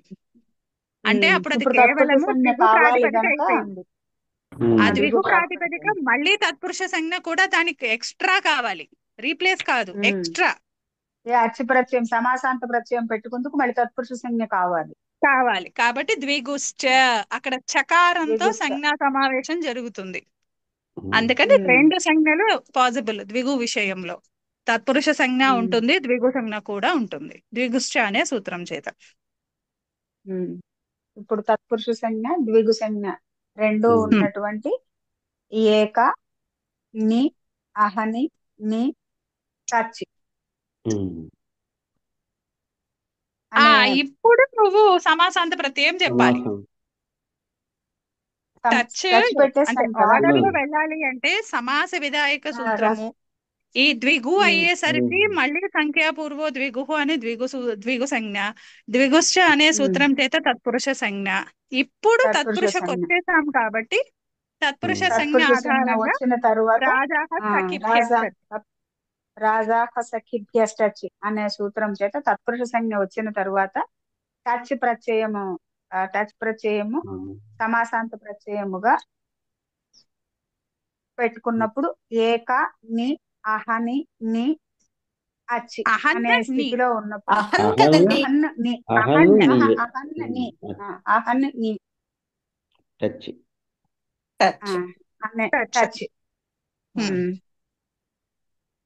ఇప్పుడు ప్రాతిపదిక సమాసశ్చ అనే సూత్రం చేత ప్రాతిపదిక సంజ్ఞ సుపోధాతు ప్రాతిపదికయోహు చేత ప్రాతిపదిక సంజ్ఞ ఉన్నటువంటి దాంట్లో ఉన్నటువంటి సుప్పులకు లుక్కు ఏక అహన్ టచ్ ఉండగా టచ్ లో నిమిషం అండి, ఇక్కడ చిన్న సంశయం ఉంది నాకు. అంటే ఇక్కడ ఏమైనా ఇది తద్దితార్థోత్తర పద సమాహారేచ అనే సూత్రం చేత సమాసమా, లేకపోతే టచ్ ప్రత్యయం పెట్టాం కాబట్టి సమాసం అవుతుందా? ఎలా చెప్పుకోవాలి? సమాసము సమాస విధాయక సూత్రం వచ్చిన తరువాతనే టచ్ వస్తుంది. టచ్ ఇండిపెండెంట్ గా మనం ప్రాతిపదికకు విధించలేము. అయితే ఏంటి ద్విగుశ్చ అనే సూత్రం చేత ఫస్ట్ మనకి ఏక ని అహన్న ని అది అలౌకిక విగ్రహ వాక్యం. ఇప్పుడు ఈ సముదాయానికి తత్రభవార్థములో తదిత ప్రత్యయము విధిస్తాము అనేటటువంటి వివక్షలో పూర్వము తద్ధితార్థోత్తర పద సమాహారే చ అనే ఆ. సూత్రం చేత సమాసము ఆ, తత్పురుష ఈ సమాసము. ఈ ఒక్కటి నాకు వినిపించలేదండి. Maybe Okay. I did not pay attention or I did not, I mean she omitted that అన్నది, అందుకనే నాకు అక్కడ డౌట్ వచ్చింది. ముందర అంటే సమాస విధాయక సూత్రము, తర్వాత సమాస విధాయక సూత్రము చెప్పినట్టు నాకు అనిపించలేదు, అందుకని నేనేమైనా పొరపాటు అర్థం చేసుకుంటున్నానా అని అడిగానండి. ద్విగు సమాసము, ద్విగు అన్న పేరు చెప్పారు వచ్చింది. చెప్పారు ఆవిడ. తదితార్థోత్తర పద చెప్పారు. సమాహారే చ అనే కరెక్ట్. సూత్రం చేత సమాస ముందరే సంజ్ఞ వచ్చింది తత్పురుష సమాస సమాసము. సంజ్ఞ. ఉమ్. అది ఇది అది నేను స్టార్టింగ్ లోనే వినలేదు. ఆ వచ్చేసింది. తర్వాత అలౌకిక విగ్రహవాక్యం వచ్చిన దిక్సంఖ్య వెంటనే సంజ్ఞాయాం చేత తద్ధితార్థోత్తర పద సమాహారేచ అనే సూత్రం చేత మనము తత్రభవ అనే అర్థంలో తద్ధితార్థంలో అన్న అది వచ్చిన తర్వాతే మనము వెనక్కి వచ్చి అప్పుడు వీటికి తత్పురుష సంజ్ఞ ఆహాహా, నువ్వు కన్ఫ్యూజ్ అయిపోతున్నావు. అక్కడ తద్ధితార్థము విషయంలో ఆ విషయ అర్థంలో సప్తమి. అర్థంలో అర్థంలో కాదు. అర్థంలో అంటే ఇంకా మనం రీప్లేస్ చేస్తున్నట్టు, అక్కడ తదిత ప్రత్యయం చేర్చకుండా తదితార్థంలో సమాసం చేస్తున్నట్టు అలా రాదు కదా. అదే అంటే తదితార్థ అక్కడ వచ్చింది విషయంలో స్టార్టింగ్ లోనే అంటే అంటున్నాను. విధిస్తాము తదితార్థ అనేటటువంటి ప్రత్యయము విధిస్తాము అనేటటువంటి విధిస్తాము అనే వివక్షలో వివక్షలో ఇక్కడ అనేటటువంటి వివక్షలో ఏక ని అహన్ ని అనేటటువంటి సముదాయానికి తద్ధితార్థోత్తర పద సమాహారేచ అనే సూత్రం చేత సమాసము, సమాసం అలాగే విధించగా సంఖ్యాపూర్వో ద్విగు అనే సూత్రం చేత ఈ తత్పురుష ద్విగు సంజ్ఞ సమాసానికి ద్విగు సంజ్ఞ, ద్విగుశ్చ అనే సూత్రం దుష్ట చేత అనే ఈ సూత్రం ద్విగు చేత సమాసానికి తత్పురుష సంజ్ఞ. తత్పురుష సమాసం. తత్పురుష సంజ్ఞ. తత్పురుష సంజ్ఞ వచ్చిన తర్వాత మనం సమాసాంత ప్రత్యయం ఏమి చేర్చాలో అప్పుడు రాజా సఖిభ్యశ్చి అనే సూత్రం చేత అచ్చు ప్రత్యయం టచ్చే అచ్చేస్తుంది టచ్. అంటే ఆర్డర్ లాగా నేను చెప్పేటప్పుడు గుర్తుపెట్టుకున్నాను, అందుకని నాకు వరుస ఆర్డర్ లో అంటే అక్కడ మనకు ఫస్ట్ ఇవ్వవలసింది తద్ధితార్థోత్తర పద సమాహారేచ అనే సూత్రం నుంచే కదా నెక్స్ట్ వచ్చినవన్నీ.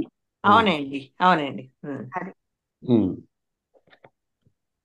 అదే. సో ఇప్పుడు సుప్రధాతు టచ్ ప్రాతిపదిక పెట్టేసాము, అక్కడ ప్రాతిపదిక తెచ్చేసుకుని అక్కడే కావాలి అంటే మనము ఇండివిజువల్ గా మనం అన్ని కార్యాలు తర్వాత చేసుకుందాము అని అనుకుంటే ఆ ఏక ని అహన్న ని టచ్ అనే స్థితిలోనే మనము ఇక్కడ కాలవాచకమైంది. అహన్న కాలవాచకము, ఒక రోజు అన్నది కూడా కాలవాచకమే కాబట్టి ఇక్కడ తత్రభవార్థములో కాలాత్ ఠై అనే సూత్రం చేత ఠై ప్రత్యయ విధానం. అప్పుడు ఏకా ని అహన్న ని టచ్ ఠై. ఇప్పుడు ఇది ద్విగు ప్రాతిపదిక కదా, ఏకా ని అహన్న ని టచ్ అనేది ద్విగు ప్రాతిపదిక, ద్విగు సంజ్ఞ ఇచ్చాము. ఈ ఠై అన్నది అపత్యార్థంలో లేనటువంటి తదిత ప్రత్యయము, అది కూడా ఠైలో అనుబంధ లోపాలు చేసేసుకున్న తర్వాత ఆ మాత్రమే శేషిస్తుంది. అంటే ఇది అజాది అపత్య భిన్న తదిత ప్రత్యయము, అందుకని ద్విగోర్లు అనపత్యే.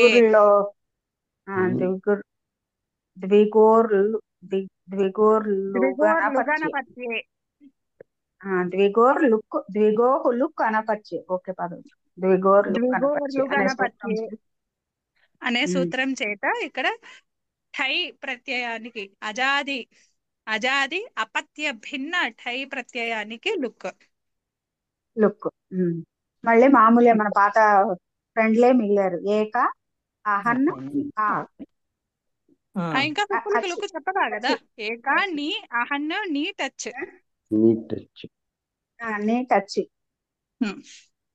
టచ్కి అనుబంధ లోపాలు చేసేస్తే ఏక అహన్ నీకి లోపాలు చెప్పండి. సుపోధాతు ప్రాతిపదిక సుపోధాతు ప్రాతిపదిక అనే సూత్రం చేత సుప్పులకి లుక్కు చెప్పుకుంటే ఏక అహన్ టచ్ అనుబంధ అంతేలేండి, అనుబంధ లోపాలు టచ్కి అనుబంధ లోపాలు చేస్తే ఆ మిగిలింది, ఏక అహన్ ఆ. ఇప్పుడు ఇక్కడ మనము అహన్నుకు వచ్చేసరికి 3 విషయాలు చూడాలి కదా. ఆ, అవును ఒకటేంటి, సమాసాంత ప్రత్యయాలు. అహన్ రెండవది సమాసాంత ప్రత్యయాలు విధించిన తర్వాత ఆదేశాలు ఏమైనా వస్తాయా? అహన్కి ఉంది కదా, నిన్న అనుకున్నామా. ఉత్తర పదంగా ఉంది. తను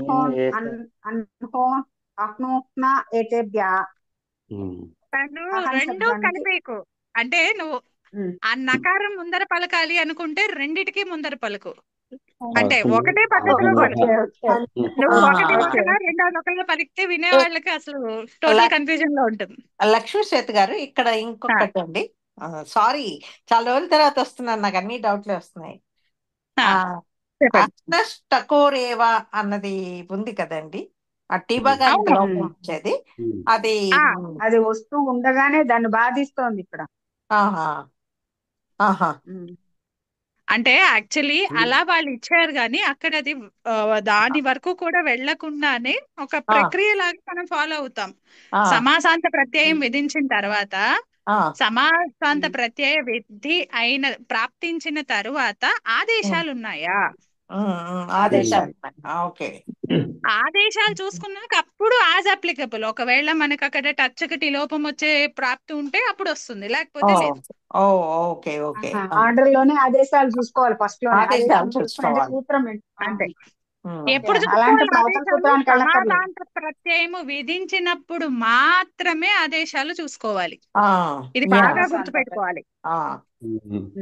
ఎందుకంటే మనకి కొన్ని సమాసాంత విధి కూడా అనిత్యము అని చెప్పి ఇంకో రూపం చూస్తాం రేపు. దాంట్లో అక్కడ సమాసాంత ప్రత్యయం విధించం.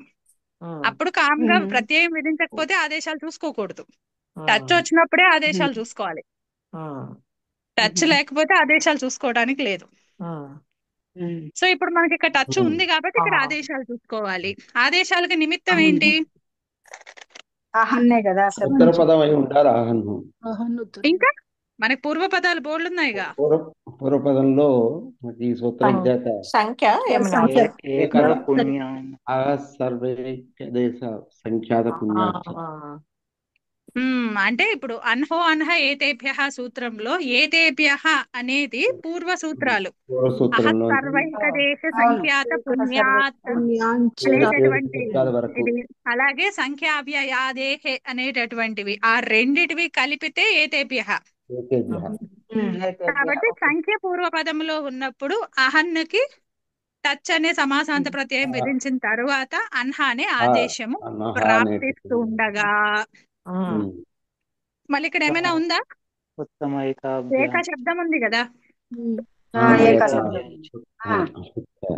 చెప్తున్నారు శ్రీనివాసరావు గారు, కొంచెం గట్టిగా చెప్పాలి, మీరు లేకపోతే వినిపించదు.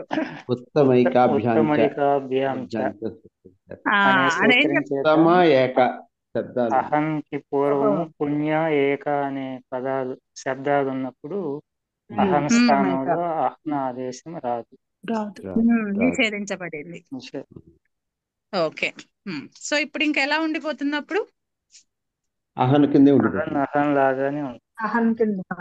ఓకే, అంటే ఇప్పుడు ఏక అహన్ చేసుకోవచ్చు కదా. ఏకాహన్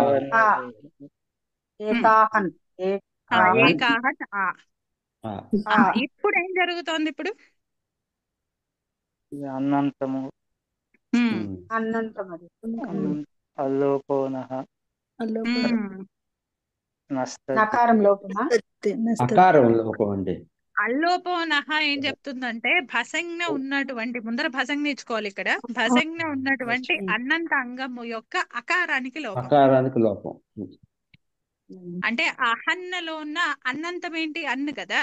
ఆ అన్నులోని అకారానికి లోపం. వచ్చేస్తుందా మరి? లోపము ప్రాప్తిస్తోందా బాధిస్తోందా? బాధిస్తుంది కదా మరి. దేది బాధిస్తుంది? నస్తద్దితే. అంటే ఇది పాఠం చూసుకున్నాం కదా మనము. ఫస్ట్ అల్లోపోనహతో అన్నంతమైన అంగం యొక్క అకారానికి లోపం ప్రాప్తిస్తూ ఉండగా దానిని బాధిస్తూ నస్తటితే అనే నష్టం. సూత్రం చేత నకారాంత అంగానికంటే తదిత ప్రత్యయము పరమైనప్పుడు అంగం యొక్క టిభాగానికి లోపము ప్రాప్తిస్తూ ఉండగా ఇప్పుడు దాన్ని కూడా బాధిస్తూ అహన్నికి స్పెషల్ అన్నమాట ఇది నియమ సూత్రం ఇది. ఏంటది సూత్రము? అన్హష్టఘోరేవ. అన్హష్టకోరేవ అంటే ఇప్పుడు అహన్నికి ఏ ప్రత్యయాలు పరమైనప్పుడు మాత్రమే లోపం వస్తుంది. అచ్చి ప్రత్యయము టచ్ కాదు, అక్కడ సూత్రంలో ఏం చెప్తున్నారు? టఖోరేవా కదా. టిత్తైన ఖిత్తైన ప్రత్యయాలు పరమైనప్పుడు మాత్రమే టిభాగానికి లోపము, అన్యదా కాదు. ఒక్క నిమిషం అండి. క ఎందుకండి లోపం వస్తుంది? ఎక్కడైనా క ఉంటే లోపం ఎందుకు వస్తుందండి తద్దిత్ ప్రత్యయానికి? కిత్ ఎందుకు అవుతుందండి అది? అంటే మనకి సమూహార్థంలోని వీటిల్లో మనకి ఖ అనే ప్రత్యయం విధించారు కదా, అది అక్కడ మీరు లోపం చెప్పొచ్చు, కానీ అది కిత్తే కదా. కిత్ ఎందుకు అవుతుందండి? ఏ తద్దిత్ ప్రత్యయం అయితే కిత్ ఎలా చేస్తామండి దానికి? నాకు అర్థం కాలేదండి, ఇప్పుడు ప్రశ్న అర్థం కాలేదు. ఇప్పుడు కా అన్నది లేకపోతే కయ్యో ఏదో ఒకటి అది తద్దిత ప్రత్యయం అనుకోండి. కా అది తద్దిత ప్రత్యయం అయినప్పుడు ఆ కకారానికి లోపం ఎక్కడి నుంచి ఎలా అవుతుందండి? లోపం తద్దిత కాదు, అక్కడ మనకి ఆదేశాలు ఉంటాయి కదా. కాదు, మీరు కిత్ అన్నారు, అలా కాదు. టిత్ అయినా కిత్ అయిన ప్రత్యయాలు అన్నారు కదా, అందుకని నాకు డౌట్ వచ్చింది. కిత్ ఎలా అవుతుందండి తద్దిత ప్రత్యయం అయినప్పుడు? టిత్ అయితే అవుతుందేమో, కానీ కిత్ అయితే అస్సలు కాదు కదా తద్దిత ప్రత్యయాలు అయితే. లషక్వా తద్దితే కుదరని కా అన్న ప్రత్యయం వచ్చినప్పుడు ఆదేశం వస్తుంది, కానీ అది కిత్ అయిన ఎందుకు అవుతుంది? కా స్థానంలో ఈయన ఆదేశం వచ్చినప్పుడు అది కిత్ అయిన ప్రత్యయం కాదు కదా అప్పుడు. అంటే ఇది తదిత ప్రత్యయాలలో ఈ ఖ అనేటటువంటి ప్రత్యయానికి ఎక్సెప్షన్ ఇచ్చారు అని అయితే చూశాను నేను. ఇక్కడ మనకి అక్కడ ఖిత్ అయితే, ఎందుకంటే అక్కడ ఖిత్వత్వాతే మనకి సూత్రాలు పనిచేస్తాయి. Okay okay. అందుకంటే నేను ఎంతసేపు లషక్వ తద్దితే దగ్గర అతద్దితే కదా అక్కడ ఆగిపోయాయి అనమాట. అంటే తద్దిత ప్రత్యయము భిన్నమైన అందుకని అక్కడ చెప్పేది అబ్సల్యూట్లీ కరెక్ట్. కాకపోతే ఈ ప్రత్యయాలు అంటే ఇప్పుడు కొన్నిటికి ఈ ఇత్సంజ్ఞకి రూల్స్ ఎక్సెప్షన్స్ ఇస్తారు కదా. ఇస్తారులేండి. ఒకసారి ఇప్పుడు మామూలు మన ధాతు రూపాల్లోనే చూసుకోండి, ఇప్పుడు లట్ అన్ని అంటాము, అసలు అక్కడ అన్ని మొత్తము అన్ని అంటే అన్నిటికీ ఇత్సంజ్ఞకులు ఇచ్చేసుకోవచ్చు కదా అక్కడ. అంటే ఇక్కడ ఇచ్చి ప్రయోజనం లేదు అంటే ఇవ్వము, అలానే లోపం చేసే ప్రయోజనం లేదు అంటే లోపం చేయము. అలా ఇది స్పెషల్. ఈ ఖ అనేటటువంటి ప్రత్యయం మాత్రం ఇది ఖిత్ అయిన ప్రత్యయము, ఆదేశాలు తెచ్చుకుంటాం మనం ప్రత్యయానికి ఆదిలో.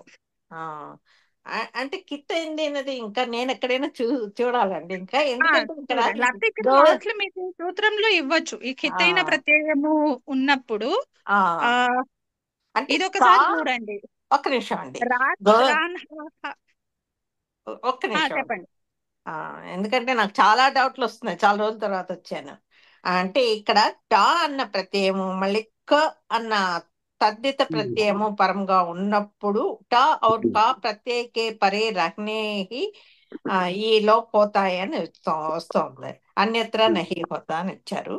అంటే క అన్నది కానీ టా అన్న గాని ప్రత్యయం ఉండగానే అని కా అంటే మనకు అది కిత్ అయినా కాకపోయినా కా తద్దిత ప్రత్యయం అంటే మనకి ఈయన ఆదేశం వచ్చేస్తుంది కదా.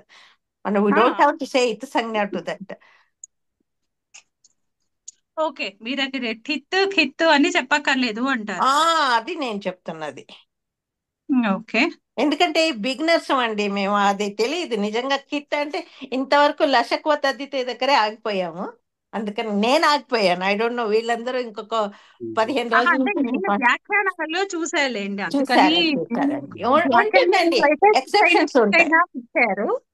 దానికి ఎక్స్ప్లెనేషన్ లో నేను మళ్ళీ ఒక 2-3 సూత్రాల్లో వెతుక్కుంటే, అంటే అక్కడ ఖ ప్రత్యయం వెతుక్కుంటారనమాట. అంటే మీరు చెప్పింది అబ్సల్యూట్లీ కరెక్ట్, ఎందుకంటే జనరల్ గా అయితే ఇక్కడ అసలు రావడానికి స్కోప్ లేదు. అంటే కా ప్లేస్ లో ఈయన ఎలాగో ఆదేశంగా వస్తుంది. అవును, కానీ ఇక్కడ మనకి ప్రయోజనం, ఈ సూత్రానికి ప్రయోజనం అక్కడ టిత్ అయినది మనకి ఇక్కడ కావాల్సింది. ఇక్కడ ప్రస్తుతం ఆ, మనం చూస్తున్నది టచ్ పెట్టాము, అక్కడ టిత్ అయింది, అందుకని అబ్సల్యూట్లీ ఇది కరెక్టే.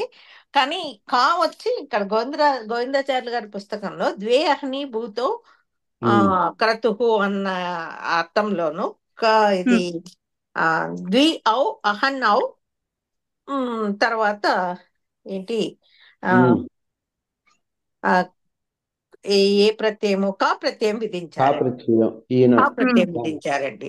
అక్కడేమో ఆదేశం. ఈయన ఆదేశం వచ్చిందండి. సో అందుకని నేను ఆ విధంగా అర్థం చేసుకుంటూ ఉన్నాను. నేను ఇక్కడ ఈ బుక్ ఇప్పుడే ఓపెన్ చేసి చూసి ఆ విధంగా అర్థం చేసుకున్నాను. కిట్ అయిందంటే కొంచెం కన్ఫ్యూజ్ అయ్యాను నేను, అంతే. నా డౌట్ మీకు అర్థమైంది కదా? పేజ్ నెంబర్ ఎంత పోనీ లేకపోతే ఇప్పుడు ఆ టెర్మినాలజీ తీసేసి టిత్ అయినా అలాగే ఖ ప్రత్యయం పరమైన అని చెప్పుకుందాం పోనీ. అప్పుడు అంటే ఇంకా easier గా ఉంటుంది కదా. అలా కాదండి, ఏది కరెక్టే అదే చెప్పుకోవచ్చు. నాకు డౌట్ వచ్చింది, నేను అడిగాను, అంతే. నాకు డౌట్ వచ్చినంత మాత్రాన నేను చెప్పింది కరెక్ట్ అని కాదు కదండి. మీరు ఇంకా వ్యాఖ్యానాల్లో నేను కూడా చూసారన్నారు. ఒకసారి నేను ఎక్కడ చదివాను ఒకసారి వెతుకుదాము, సో దట్ అది అది కొంచెం నేను ఒకసారి అది కొంచెం ఇంకొకసారి చూసి చెప్పండి శ్వేత గారు. అదే అందుకే అదే ఒకసారి నేను కూడా చూసి ఇక్కడ వాళ్ళు కిట్ అని స్పెషల్ గా ఎక్కడైనా మెన్షన్ చేస్తే నేను అది చూసి చెప్తాను.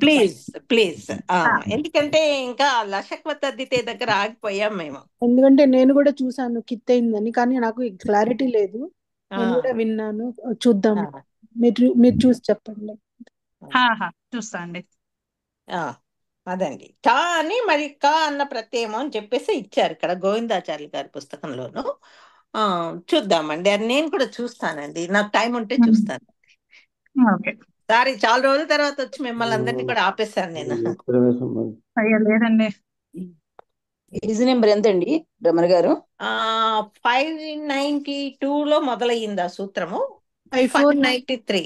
ఇప్పుడు నేను చెప్పాను చూడండి, అహ్నష్టకోరేవా ఆ సూత్రం దగ్గర అదే కదా, అక్కడే కదా నన్ను కిత్ అన్నారు ఆవిడ, అందుకు నాకు డౌట్ వచ్చింది కదా. 592 593 పేజీల్లో మీకు నాకు వచ్చిన డౌట్ ఏ విధంగా, నా డౌట్ బేసిస్ దొరుకుతుంది మీకు. అష్టాధ్యాయిలో 64145 అష్టాధ్యాయి. ప్లీజ్ కంటిన్యూ అండి, నాకు చిన్న డౌట్ వచ్చింది, ఆపాను అంతే. నేను చూస్తాను, నేను అండి చూస్తే ఎగ్జాక్ట్లీ అది ఎక్కడ కనిపిస్తే నేను అది ఒకసారి లేకపోతే నేను కూడా కరెక్ట్ చేసుకుంటాను అప్పుడు. తద్దితల్లో ఇలాంటి ఎక్సెప్షన్స్ ఉన్నాయి. నాకు చంద్రశేఖర్ గారు గురువు గారు కూడాను 1-2 పాయింట్అవుట్ చేసి ప్రశ్నలు అడిగారు, అది గుర్తుంది నాకు. ఉన్నాయి, ఎక్సెప్షన్స్ ఉన్నాయి. మీరు కిత్ అనేది అవుతుందా లేదా అన్నది ఒక్కసారి నేను ఎక్కడైనా అంటే చూసినట్టు అనుకున్నాను నేను, అందుకని గుర్తు పెట్టుకున్నాను. ఒకసారి నేను దాని రెఫరెన్స్ కనిపిస్తే నేను షేర్ చేస్తాను. అలాగే అండి please go head. Okay, so ఇప్పుడు ఎక్కడి వరకు వచ్చాము?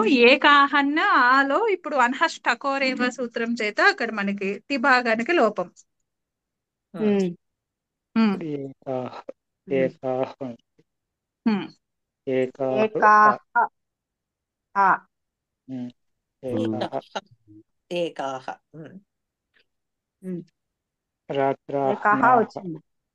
రాత్రాహ్నాహ పుంసి అనే సూత్రం చేత పుంలింగ వివక్ష చేస్తే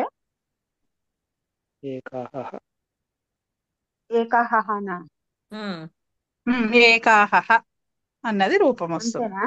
అంతే కదండి, ప్రాతిపదిక అయింది కదండి. అంటే నేను కావాలని అక్కడ మీకు ద్వయోహ ఉంటే దాన్ని ఏకా శబ్దంతో ఈ ఆదేశము కనిపించదు మనకి, అది తెలుస్తుంది అని మాడిఫై చేశాను అంతే. రూపం అయితే అది అంటే అక్కడ లేదు కాబట్టి కొంచెం డిఫరెంట్ గా ఉంటుంది. ఇది అనభిధానం అవ్వచ్చేమో కూడా తెలీదు, కాకపోతే ఆ ఐడియా వస్తుంది కదా అని చెప్పాను అంతే. డెఫినెట్ గా ఉంటుందండి, ఎందుకంటే అన్ని ఫాలో అవుతున్నాం కదా. ఒక రోజు చేసే క్రతువులు, ఒక రోజు చేసే పనులు కూడా ఉంటాయి కదండి. ఏకాహం అంటారు కదా. ఆ, ఉంటుంది కదండి. కరెక్టే అండి, కరెక్ట్ గానే చెప్పారు. ఆ, ఓకే. అంటే ఇప్పుడు మనకి ఈ ఏకాహ శబ్దానికి అర్థము ఒక పూట జరిగినది అని చెప్పడం. ఏకాహము అని ఉమ్. వాడతాం. ఒక పూటలోదా? ఉమ్. అంటే ఇప్పుడు ఏదైనా ఈ ఆ అంటే ఇలాంటివన్నీ ఇక్కడ ఎగ్జాంపుల్స్ అయితే క్రతువుల విషయంలో ఇచ్చారు. మనం వన్ డే మ్యాచ్ అనుకున్నాంలేండి. అంతే, వన్ డే మ్యాచ్. నేను బాగుంది. ఓకే, సో ఇప్పుడు మనకి సంఖ్యలో చూసుకున్నాము. ఇంకా మిగిలిపోయింది అవ్యయాలు. అవ్యయము పూర్వపదంగా ఉన్నప్పుడు అహన్య. అలానే మనం ఇదివరకు కూడా చెప్పుకున్నాం, ఇలా సమాసాంత ప్రత్యయాలు లేకపోతే ఇవి వచ్చినప్పుడు అవ్యయాలు పూర్వపదంలో ఉన్నాయి అంటే మనకు వెంటనే మైండ్ లోకి ఏ వార్తికాలు రావాలి? వచ్చింది కదా, చా వచ్చింది. ప్రాదయ కుగతి కుగతి ప్రాదయలో ఉన్నటువంటి వార్తికాలని మనం గమనించుకోవాలి. కుగతి ప్రాదయ గతాద్యర్థే ప్రథమయ, అత్యాదయ క్రాంతాద్యర్థే ద్వితీయ, పృష్టాదయ. అక్కడ మీరు ఏకాహ్నః అన్నారు కదా, ఏకాహ్నః ఏకాహ్నః లేదు, ఏకాహః. లేదు. అక్కడ ఏకమహ్నః అని ఇచ్చాడు, ఏంటి రూపసిద్ధి ఎక్కడండి? .com లో ఏకమహ్నః అని ఇచ్చారు కదా. ఎక్కడ? .com లో రూపాలు చెప్తున్నారా అండి? ఆహాహా, ఏ సూత్రంలో ఎక్కడ అని. అదే అహ్నోహ్న ఏతేభ్యఃలో మీరు ఏకా శబ్దం గురించి చెప్పారు కదా ఇప్పటిదాకా. అవును అవునవును అవును. అదే అక్కడ ఈ ఏకాహ్నః అన్నది ఎక్కడ చూశారు అంటున్నా. అప్పుడు ఆహనహ అదే ఆ పాయింట్ లో మహోదయ 5వ బిట్టు పైన ఆ పాయింట్ ఉంది కదా, అక్కడ ఉత్తమ ఇత్యనేన స్పష్టీభవతి యథా ఏకం అన్హః ఏకాహః. యథా ఏకమహ్నః ఏకాహః. కరెక్టే కదండి, ఇచ్చారు కదండి. అక్కడ యాక్చువల్లీ వాళ్ళు తత్రభావార్థంలోనూ ఏదో ఒకటి చెప్పాలండి, కానీ వాళ్ళు అక్కడ ఏం చేశారంటే ఆ ఏక శబ్దాన్ని ఆ ఏకం అన్హః అనేటటువంటి విగ్రహవాక్యంలోకి ఫిట్ చేసి మీకు రూపమేమో ఏకాహః అనే రూపం ఇచ్చారు. మొదటిది విగ్రహవాక్యం అండి, రెండవది సమస్త పదం. సమస్త పదం. Okay okay. ఏకాహః. Okay okay. కాకపోతే నాకు ఇది అసలు ఏ సూత్రంతో ఇక్కడ సమాసం అవుతుంది అన్నది నాకు అసలు ఐడియా రాలేదు. అంటే ఇప్పుడు ఇది ఏమి ఏక అన్నది ఒక దాన్ని ఏమంటారు, ఏకం అన్హః అని చెప్పారు వాళ్ళు అక్కడ కదా. అవును. అది అసలు ఏకం అన్హః అంటూ అక్కడ షష్ఠీలో అన్హః వెళ్ళి ఏక పూర్వపదంలో ఉండాలంటే అది ఏకదేశీ సమాసం అవ్వాలి కదా. కానీ ఏక అన్నది ఏకదేశీయ వచనం లాగా మనం ఇప్పటి వరకు చూడలేదు కదా. అవి కేవలము పూర్వ, పర, అపర, అధర, నెక్స్ట్ ఉత్తర, అలాగే మధ్య, సాయ, ఇవే మనకి టెక్నికల్ గా ఏకదేశ వచనాలు. కాబట్టి ఈ లౌకిక విగ్రహ వాక్యంలో మనకి అక్కడ అది ఏ సూత్రంతో అక్కడ సమాసం చేస్తున్నారు అన్నదైతే నా క్లారిటీ లేదు. అందుకని నేనేం చేశానంటే ఈ లౌకిక విగ్రహ వాక్యం కాకుండా ఒక రోజులో ఉన్నది అని తత్రభావార్థంలో తదితార్థంలో చెప్పాను.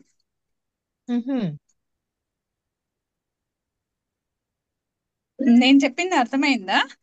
నాకైతే అర్థమైందండి. ఇప్పుడు మీరు లౌకిక విగ్రహవాక్యం ఏమంటున్నారండి, ఏకం అన్హః. అది లౌకిక విగ్రహవాక్యంలా తీసుకుంటే ఇప్పుడు దాన్ని సమాసం చేసే సూత్రం కావాలి కదా మనకి. ఆ అన్హః అన్నది షష్ఠీలో ఉంది కదా. ఇప్పుడు ఏక అనేది పూర్వపదంలో ఉంది, మరి ఇలా సమాసం అవ్వాలి అంటే అది ఏకదేశీ సమాసం అవ్వాలి. ఏకదేశీ సమాసము అంటే అర్థమైందా అండి శారద గారు? ఒక పార్ట్ పూర్వము గాని పరం గాని. ఎగ్జాక్ట్లీ. మరి అందులో ఒకటి అన్నది మనకు అలాంటి ఏకదేశ వాచకం కాదు కదా అది. అవును. అంటే అది ఒక పార్ట్ లాగా మనం చెప్పలేం కదా. ఇది ఇంగ్లీష్ లో 1/2 చెప్పినట్టుగా ఇక్కడ అది చెప్తామంటే కుదరదు కదా. అహన్కి ఎలా చెప్తాం మనము? అవ్వాలంటే అది విశేషణం అవ్వాలి కదా. ఒక పూట అని విశేషణం అవ్వాలి. అంతేకాని పూర్వకాలైక సర్వ జర పురాణ కేవల రాదా దాంట్లో నవకేవల అవ్వాలంటే మనకి అక్కడ ఏకదేశ వాచకము ఉన్నాయి కదా స్పెసిఫిక్ గా. పూర్వ, పర, అధర, ఉత్తర, మధ్య, సాయ వాటితోనే ఆ సూత్రంతో సమాసం అవుతుంది. అంతేకాని అప్పుడు మనం ఏక ఏక అంటే ఏకదేశ వాచకం అవ్వదు. కాబట్టి ఇక్కడ అంటే మరి అక్కడ వాళ్ళు టైపో ఏమైనా జరిగిందా, లేకపోతే ఇక్కడ ఇలా వస్తుంది అని అనుకుంటారు కానీ ఇక్కడ అహానికి ఆదేశం రాదు అన్నట్టుగా రూపం తప్పు చూపించారా అన్నది నాకు ఐడియా లేదు.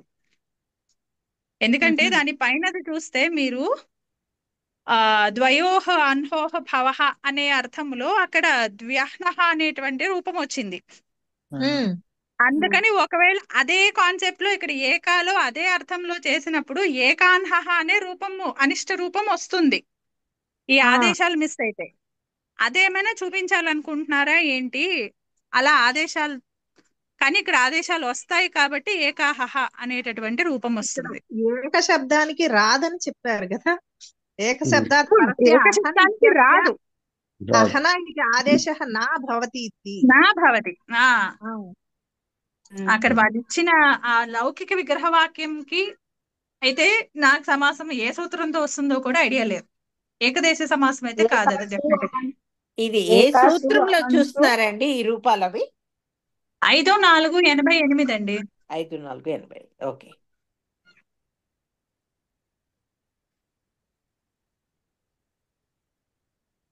అలానని పోనీ తత్రభావార్థంలో చెప్పారులే అని తీసుకుందామా అంటే అప్పుడు అక్కడ విగ్రహవాక్యం అది కాదు కదా. ఎలా అయితే ద్వయోహ అన్హోహ భవః అని వచ్చిందో ఇక్కడ కూడా సప్తమిలో రావాలి, ఏకస్మిన్ అహని భవః అని రావాలి. కాకపోతే వాళ్ళు చెప్పదలుచుకుంది ఏంటంటే ఏదైనా చేసుకోండి కానీ ఏక శబ్దము పూర్వపదంగా ఉన్నప్పుడు అహనికి ఈ ఆదేశాలు అన్నవి నిషేధించారు కాబట్టి రూపం మాత్రం మారుతుంది.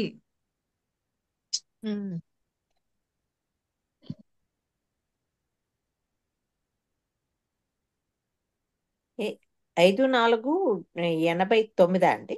8 అండి, 8 అండి. 8. ఓకే. అంటే ఓ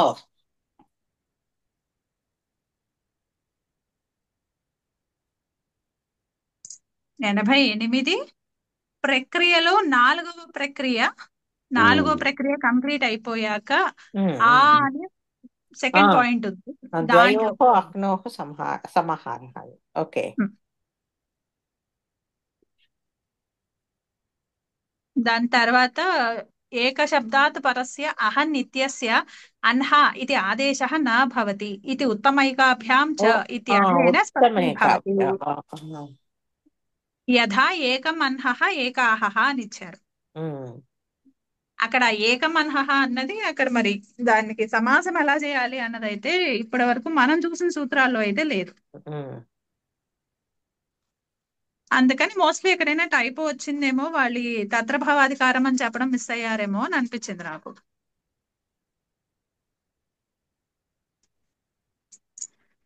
లేదు అంటే ఏ కానీ మరి ఏమైనా వేరే దేనితోనో చూసుకొని దానికి అక్కడ ఏకదేశీ వాచకం అనైనా చెప్పుకోవాలి.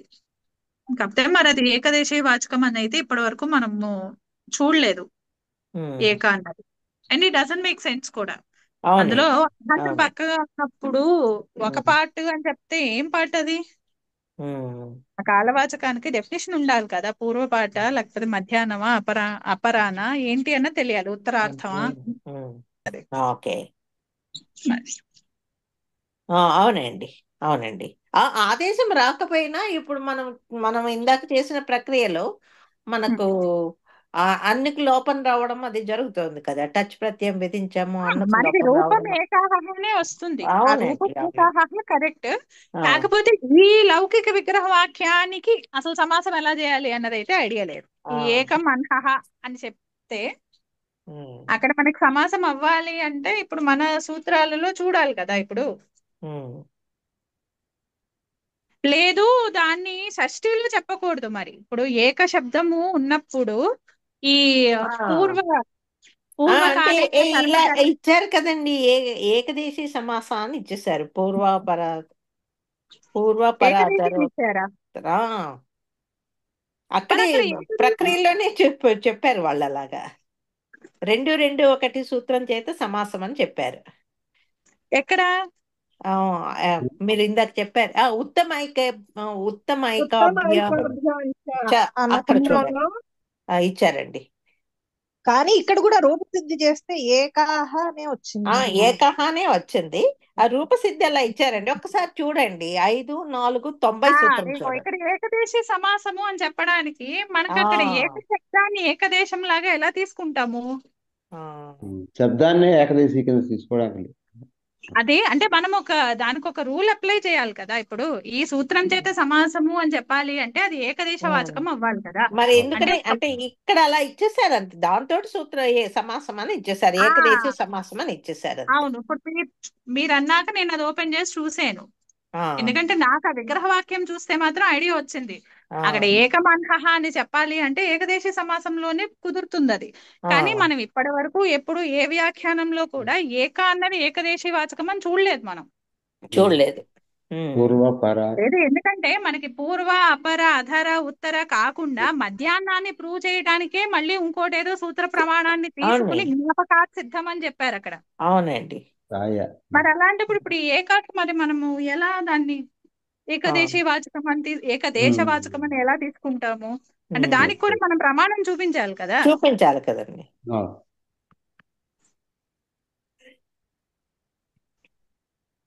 అందుకని నాకు ఐఎమ్ నాట్ కన్విన్స్డ్. అందుకని చెప్పి దీని బదులు కామ్గా తత్రభవ అర్థంలో తీసుకుంటే మనకి ఇది తత్రభవ ఉండదు. అర్థంలో తీసుకుంటే అసలు ప్రాబ్లం ఏం లేదు. ఉమ్, అంటే నేను ఈ ఏకదేశ సమాసానికి అయితే కన్విన్స్ కాలేదు నేను. ఉమ్. ఎందుకంటే సాయాన్హ అనేటటువంటి రూపాన్ని సిద్ధించడం ఎలా కోసమే అనుకుంటే మళ్ళీ 1 ఈజ్ పార్ట్ ఆఫ్ 1 అని అనుకోవాలి అంతే. అంతే కదండి. అంటే ఏమో అసలు అప్పుడు పార్ట్ ఎలా అవుతుందండి అది? అదే అప్పుడు 1 సర్వం ఈజ్ పార్ట్ ఆఫ్ 1 అంతే. 1 ఈజ్ 1. సర్వం కదా అప్పుడు. సర్వం అది. ఆ మరి ఇప్పుడు సర్వం సర్వం అవుతుంది. వాడుకోవాలి. అప్పుడు ఇంకా ఏకా వాడడానికి ఉండదు కదా. ఏక వాడడానికి ఉండదు. లేదా ఇప్పుడు లాజికల్ గా ఒక రోజు సంఖ్యావాచకం అని చెప్పారనుకోండి. ఆ మీరు అన్నట్టు తత్రభవ అర్థంలో చెప్పారు అంటే ఇట్ మేక్స్ సెన్స్ అండి. ఒక రోజులో జరిగిన మ్యాచ్, క్రతువు, వాట్ ఎవర్ ఇట్ ఈస్, వ్రతము, ఆ, ఏదో ఒక పని అక్కడ సరిపోతుంది మనకి. ఇదే ఇది వస్తోంది. ఏకదేశీ సమాసం ఎలా అవుతుంది అన్నది బిగ్ క్వశ్చన్ మార్కే అండి. నాకైతే అది ఎప్పుడైనా ఫైనల్ మనకు నాకు దొరకలేదు. జోషి గారు ఏమైనా వచ్చినప్పుడు ఎప్పుడైనా ఏమైనా వస్తే అడుగుదాం, అడగాలి. అలానే ఇప్పుడు అక్కడ ఏక అహం అన్న చోట అహన్ అనే దగ్గర కావాలంటే సమానాధికరణంలో చేసుకోవచ్చు, షష్ఠిలో ఉండకూడదు. అప్పుడు ఏకం అహహ అనే రూపం పెట్టుకుని అక్కడ సమానాధికరణంలో చేసుకోవచ్చు. మనకి ఏక శబ్దానికి ఉంది కదా, పూర్వకాలేక సర్వ జరత్ పురాణ నవకేవలాహ, అక్కడ ఏక ఉంది. అవునవును. అందుకని అలా సమానాధికరణంలో పెట్టుకుని చేసుకోవచ్చు. ఆ, కానీ ఇక్కడ షష్ఠి కదా, అక్కడ క్లియర్ గా అన్హహ అని ఇస్తున్నారు కదా. అహహ అని చెప్పట్లేదు వాళ్ళు, ప్రథమాలో చెప్పట్లే, అది నస్. ఇక్కడేం ప్రథమలో కూడా ఏమి చెప్పలేదండి.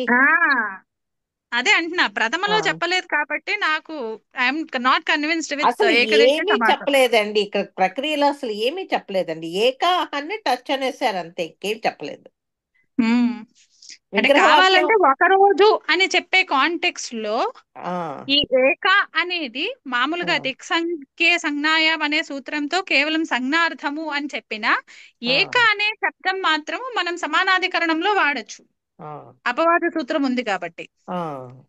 అందుకని పూర్వకాలైక సర్వజరత్ పురాణ నవకేవలాహ సమానాధికరణేన ఆ సూత్రంలో ఏక అనే శబ్దము విశేషంగా పఠించబడడం చేత ఈ దిక్సంఖ్యే సంజ్ఞాయం అనే సూత్రాన్ని బాధిస్తూ ఇక్కడ సమానాధికరణంలో అయితే వస్తుంది.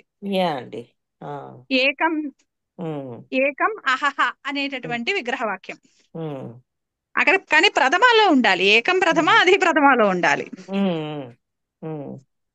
ఇక్కడ సింపుల్ గా ఒకటే ఇచ్చారండి. యస్మిన్ సమస్త పదే ఎలా వచ్చింది ఏం చెప్పలేదు. యస్మిన్ సమస్త పదే ఏక ఇది శబ్ద పూర్వపద రూపేణ తత అహం శబ్ద ఉత్తరపద రూపేణ విద్యతే తస్మాత్ ఇదిగో దీంతో టచ్ ప్రత్యయం అంతే చెప్పారండి, ఇంకేం లేదండి. ఆ అన్నాదేశము నిషేధము, అంతే అంతే చెప్పారు, ఇంకేం చెప్పలేదు. ఓకే. ఏకదేశ సమాసం అన్నది మాత్రం ఈదా ఇచ్చారు. పూర్వ అపర అదర ఉత్తర ఏకదేశ నైక నైకాధికరణి మరి ఆ సూత్రం నైకాధికరణి. చెప్పినప్పుడు మరి అక్కడ ఆ, అక్కడ ఏక లేదు కదా మరి. ఆ, ఏక లేదు, అస్సలే లేదు. ఒకటి. రెండవది మనకి పాపము మధ్యాహ్న సాయాహ్న ప్రూవ్ చేసుకోవాలంటేనే జ్ఞాపక సిద్ధం అంటూ తెచ్చుకొచ్చారు కదా ప్రమాణాలు. ఎందుకని ఈ సూత్రంలో కూడా మీరు చూస్తే 2:2:1 ఓపెన్ చేస్తే పూర్వ అపర అధర ఉత్తర 4 చెప్పారు. అవునండి. ఆ 4 కాకుండా మధ్యాహ్న సాయాహ్న ఎలా సిద్ధించాలంటే ఏం చెప్పారు మళ్ళీ ఇంకో సూత్రం చూపించి ఆ సంఖ్య విసాయ పూర్వస్య అన్హస్య అహన్ అన్యతరస్యాం న్యౌ ఆ సూత్రాన్ని చూపించి అక్కడ ఆ సూత్రం వర్తించాలి అంటే సాయ పూర్వంలో ఉండాలి, అప్పుడే వర్తిస్తుంది. అందుకని ఆ సూత్రమే మనకి జ్ఞాపకము ఏంటంటే ఈ జ్ఞాపకం ఉండాలి. సాయ శబ్దాలు, ఈ సాయ మధ్యాహ్నాలు ఇవి రెండు కూడా మనకి ఏకదేశాలు కాలవాచకంతో సమసిస్తాయి అని చెప్పి. అవునండి, అవును.